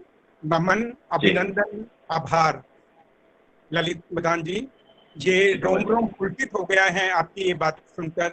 आपका और आपने बताया कि जो एक धारणा है, योग केवल आसन नहीं, प्राणायाम नहीं, एकाग्रता नहीं, ध्यान नहीं, चिकित्सा नहीं, ये जीवन की एक शैली है और जन्म से लेकर मरण तक प्रत्येक व्यक्ति योग का अनुसरण कर सकता है। आपने 4 तरह का योग बताया, ज्ञान, भक्ति, कर्म और राजयोग। कर्म एंड राजयोग, कर्म योग, राजयोग। मेरी अपनी ये जिज्ञासा है ये पूछने के लिए कि ये चारों योग क्या आपस में संबंधित भी हैं? अगर राजयोग है तो उसको कर्म योग नहीं करना पड़ेगा, उसको ज्ञान योग नहीं चाहिए? या अगर ज्ञान योग की आगे बढ़कर वो भक्ति योग में क्या नहीं बदल जाता? भक्ति योग के लिए ज्ञान योग की आवश्यकता नहीं है? तथा अगर हम भक्ति की बात करते हैं और आपने समर्पण बताया, तो भक्ति से समर्पण आता है या समर्पण से भक्ति आती है? और एक और मेरी अपनी जिज्ञासा है कि ज्ञान और भक्ति इनमें उत्तम क्या है? तो ये मेरी अपनी व्यक्तिगत इच्छा है इनको। जी जी बिल्कुल बिल्कुल, आपकी व्यक्तिगत इच्छा को मैं कोशिश करता हूँ आपका शुभ नाम प्रभु मैं देख लूँ। जी हाँ जी, तो सर्वप्रथम नमन। जो प्रश्न आपने पूछा है वो इतना इतना इतना आनंदित प्रश्न है। महर्षि पतंजलि, जिनके माध्यम से योग को 195 सूत्रास में पिरोया गया, जैसे हमने आज अपने चर्चा में किया, ऐसे ही जो 4 योग के माध्यम है, 4 मार्ग हैं, राजयोग, भक्ति योग, ज्ञान योग, कर्म योग, आपस में ये जुड़े हुए हैं। क्योंकि इनमें सबसे सर्वप्रथम जोड़ने वाली जो श्रृंखला है, जो धागा है, वो योग है। जो मोती साथ में जुड़ रहे हैं, जैसे एक घर में 4 परिवार के एक सज्जन 4 लोग रहते हैं, शक्लें अलग होती है, परंतु इनके पीछे जो, मान लीजिए हमारे परिवार में हमारे माताजी, पिताजी, हमारी जो साथ में हमारी जीवन संगनी है और हमारे पुत्र, तो ये 5 लोग जुड़े एक ही परिवार से हैं। इनका भाव अलग अलग है, कार्य करने का, सोचने का तरीका अलग अलग है, परंतु इनके अंदर कहीं ना कहीं जीन में वो एक ही भाव है। मदान परिवार से जुड़ते हैं, मनुष्य जाति से जुड़े हुए हैं, तो वो भाव है। भक्ति योग अगर आप करें नवदा भक्ति, तो नवदा भक्ति करने के लिए वहाँ पे भी कहीं ना कहीं समर्पण की बात की गई है। जो आपने कहा समर्पण से भक्ति आती है, जब तक समर्पण नहीं होगा भक्ति नहीं होगी, वरना सिर्फ शारीरिक भक्ति रह जाएगी, सिर्फ भय की भक्ति रह जाएगी। जैसे मैंने कहा था कर्म योग, तो कर्म योग में जैसे मैं बात कर रहा था कि कर्म निष्काम कर्म, तो निष्काम कब होगा? जब समर्पण आएगा, तो भक्ति योग का भाव आ गया। ज्ञान योग की बात कर रहा हूँ, तो ज्ञान योग में जो बात की गई विवेक, वैराग्य, षट संपत्त में अगर आप बात करें, जो 6 बताए गए हैं, साम दाम, तो वहाँ पे भी कहीं ना कहीं ज्ञान योग भक्ति योग से लिंक करता है। और जब मैं अंतिम बात करता हूँ राजयोग की, तो राजयोग हठ योग और अष्टांग योग के माध्यम से तो है ही है। और अगर अष्टांग योग की बात कर रहा हूँ, तो वहाँ पे यम और नियम में जो शब्द आए, अहिंसा, सत्य, अस्त्य, ये तभी संभव है जब भक्ति योग पालन हुआ होगा, जब ज्ञान अर्जित हुआ होगा, जब कर्म को निष्काम कर्म के भाव से किया गया होगा। कहते हैं एक साधे सब सदे, सब साधे सब जाए। होता क्या है, इंसान अपने जीवन में जिज्ञासु है जानने के लिए कि मुझे परमात्मा का दर्शन हो जाए, मैं कौन हूँ।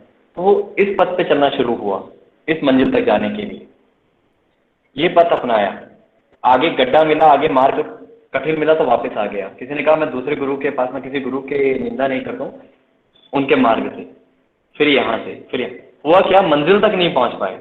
एक साथी, चाहे भक्ति योग साथी, चाहे ज्ञान योग साथी, चाहे कर्म योग, आपस में सब धीरे धीरे मिल जाएंगे। सब भाई बहन, जैसे हमने बताया, हमारे परिवार के सब सदस्य एक साथ हैं, अंत में उस मंजिल तक पहुंच जाएंगे। धन्यवाद।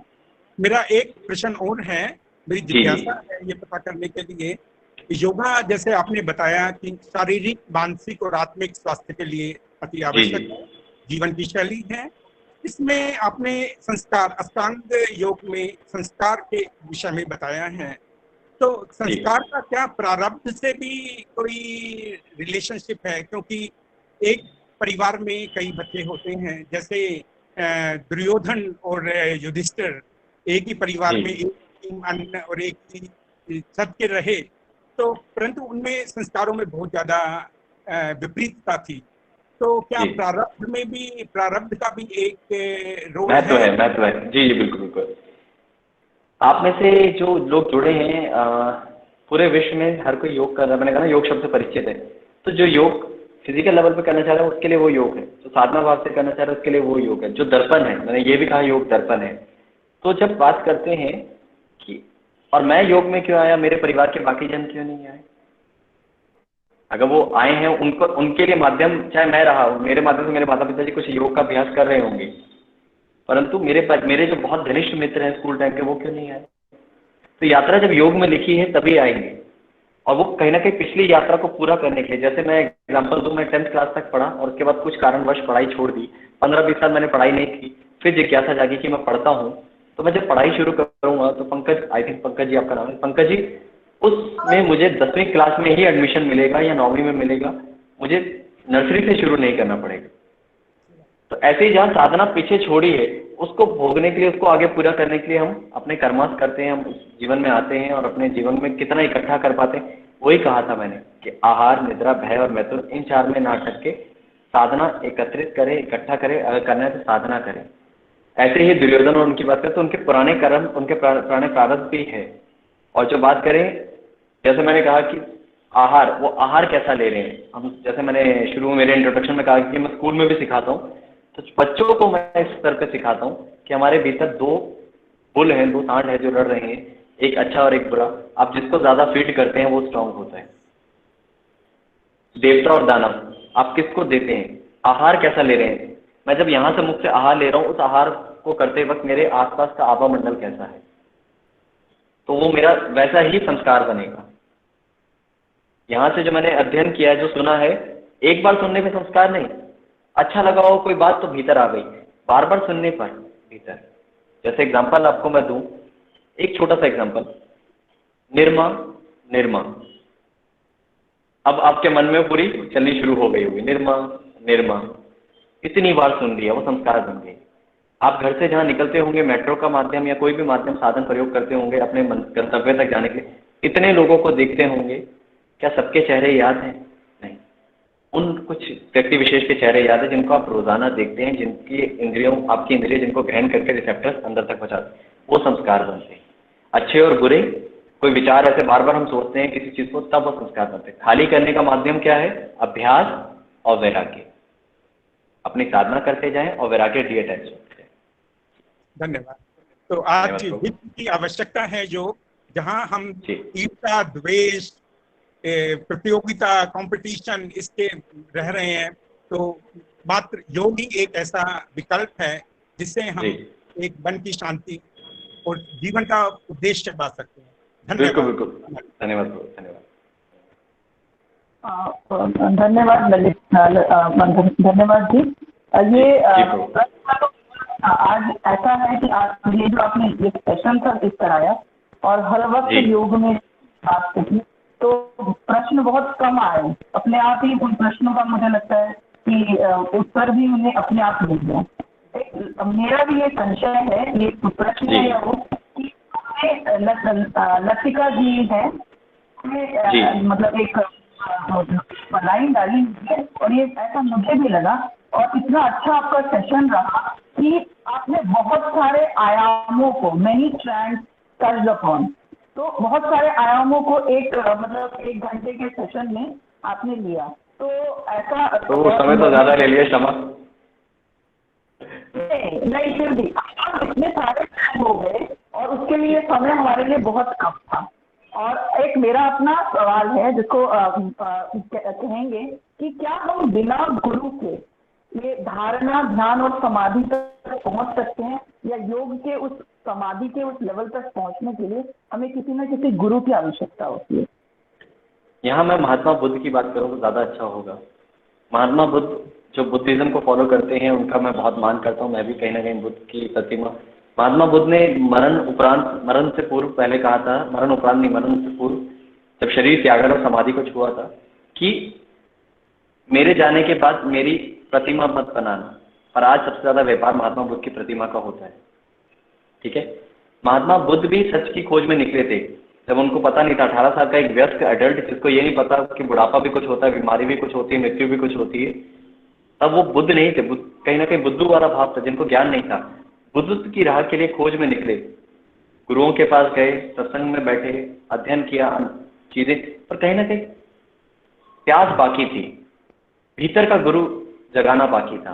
तो उस भीतर की गुरु की तलाश में बैठ गए उस निम्बनी इस वृक्ष के नीचे, अपने शरीर को तपाया भी, स्वाध्याय भी किया, और धीरे धीरे अपने अंदर के भीतर के गुरु को जागृत करते करते बुद्धत्व की राह लेते हुए बुद्ध हो गए। यदि आपके अंदर वो कर्म निष्ठा है, आपके अंदर वो उत्साह है, साहस है, धैर्य है, जो हो रहा है उसको मैं देखूंगी, जो भी आपका प्रभु नाम है, तो उस प्रभु उसको आपका देखने का भाव है। यदि मैं ऐसे बैठा हूँ, मेरे पैर में भारीपन आ गया तो उसको मैं देखूंगा। ध्यान करने के लिए मैं बैठा हूँ तो पिंस एंड नीडल सेंसेशन हो रहे हैं, इसके आगे क्या है? हम अपने सारे स्टूडेंट्स को यही कहते हैं, व्हाट्स नेक्स्ट। बस इस भाव से यदि आप देखना शुरू कर दें और समर्पण भाव से, तो आपके भीतर बदलाव आएगा। परंतु वो जो बदलाव आया वो क्षण भर का है। आप अगली बार भी उस बदलाव का पीछा करें, ढूंढने की कोशिश करें नहीं।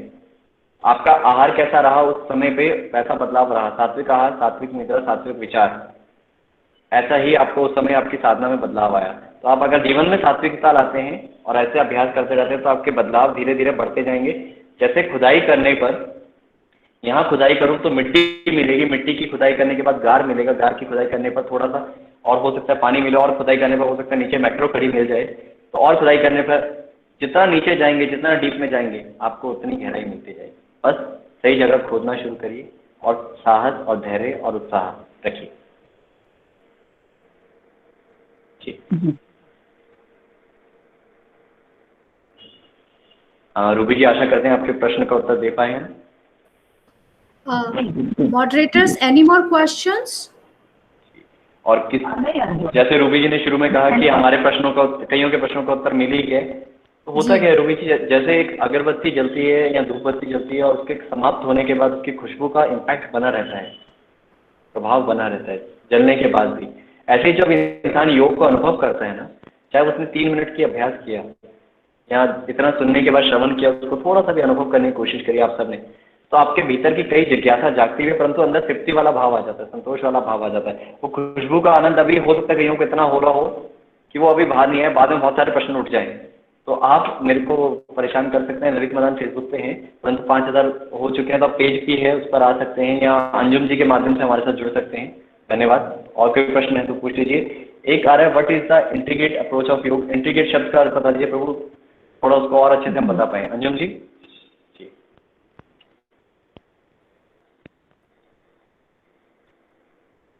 अंजुम जी सुन पा रहे हैं आप? जी। और किसी का कोई प्रश्न है इसके अलावा? हाँ जी। मुझे लगता है ललित जी, ये इंटीग्रेटेड अप्रोच ऑफ योगा या इस तरह की जो भी ये प्रश्न है, इन सभी आयामों को मैंने कहा ना, आपने सबको टच कर लिया। बल्कि इसके एक अलग अलग हमारे सेशंस होते आपके, तो ज़्यादा अच्छा रहता। हमें आपको एक बार फिर बुलाना पड़ेगा, हम अपने देशबंधु महाविद्यालय के किसी वक्तव्य में, और फिर हम आपके सेशंस लिया करेंगे। धन्यवाद प्रभु, धन्यवाद जी।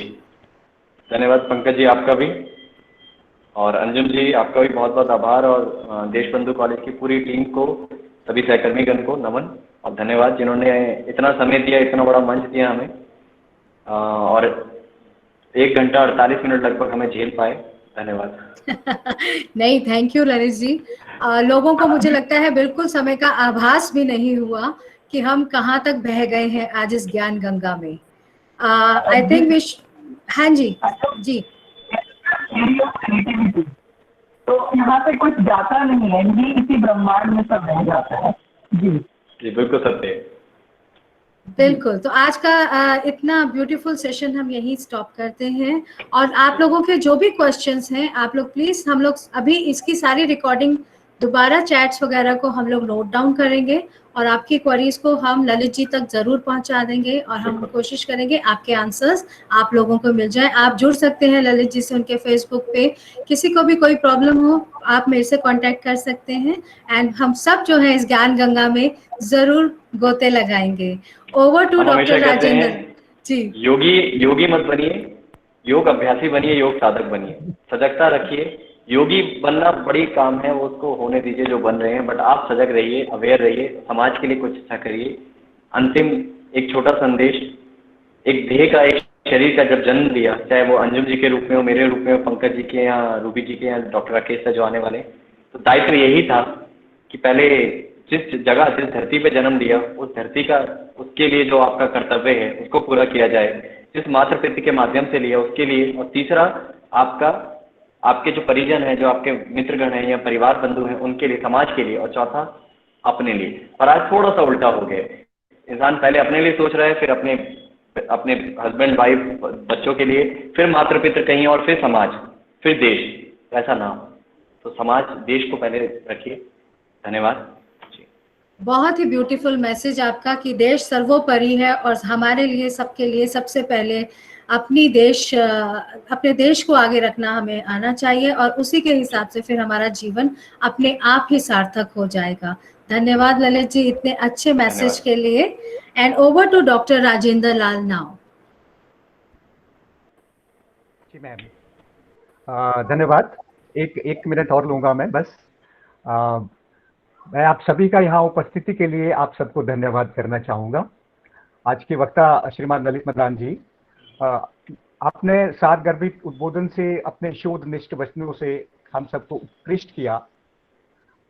आज आपने अपना अमूल्य समय निकालकर इस कार्यक्रम को सफल बनाया, भारतीय योग परंपरा को विश्व पटल पर सहज भाव से स्थापित करने का उपक्रम किया।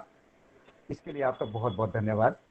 धन्यवाद। हमारे देशबंधु कॉलेज के प्राचार्य डॉक्टर राजीव अग्रवाल जी, आपने विश्व के उत्कृष्ट मनीषा को एक सूत्र में पिरोते हुए योग के प्रसार के लिए इस प्रकल्प को मूर्त रूप प्रदान किया, जिससे हम सभी आपके आभारी हैं और आपको धन्यवाद अर्पित करते हैं।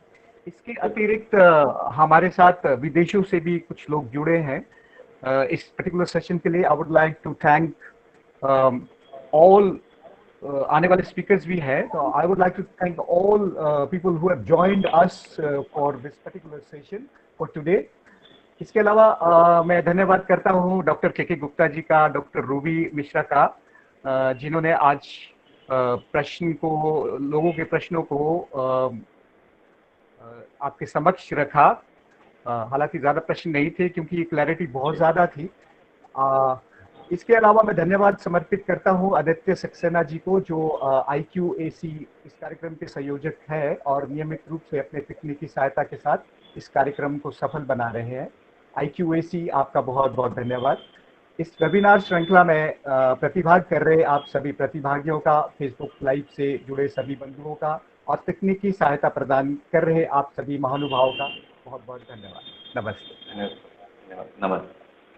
जो प्रश्न रह गए हैं हमारे तक पहुंचा दीजिएगा। अभी कुछ प्रश्न देखने में आ रहे हैं अंजू जैन जी का, दीपक जी का, हम उत्तर बाद में देते हैं। ठीक है, धन्यवाद। देश बंधु परिवार की तरफ से मैं यहाँ सबको प्रणाम करती हूँ। कल हम फिर मिलेंगे इस सेशन में। कल के हमारे वक्ता होंगे प्रोफेसर राजीव चौधरी जी, और वो है प्रोफेसर पंडित रविशंकर यूनिवर्सिटी से। और हम आशा करते हैं कल का सेशन भी आप सबके लिए एक ज्ञान गंगा का प्रवाह होगा। धन्यवाद। आपका दिन धन्यवाद। धन्यवाद। हरिओम। हरिओम। हरिओम। राधे राधे। राधे राधे। राधे राधे। राधे।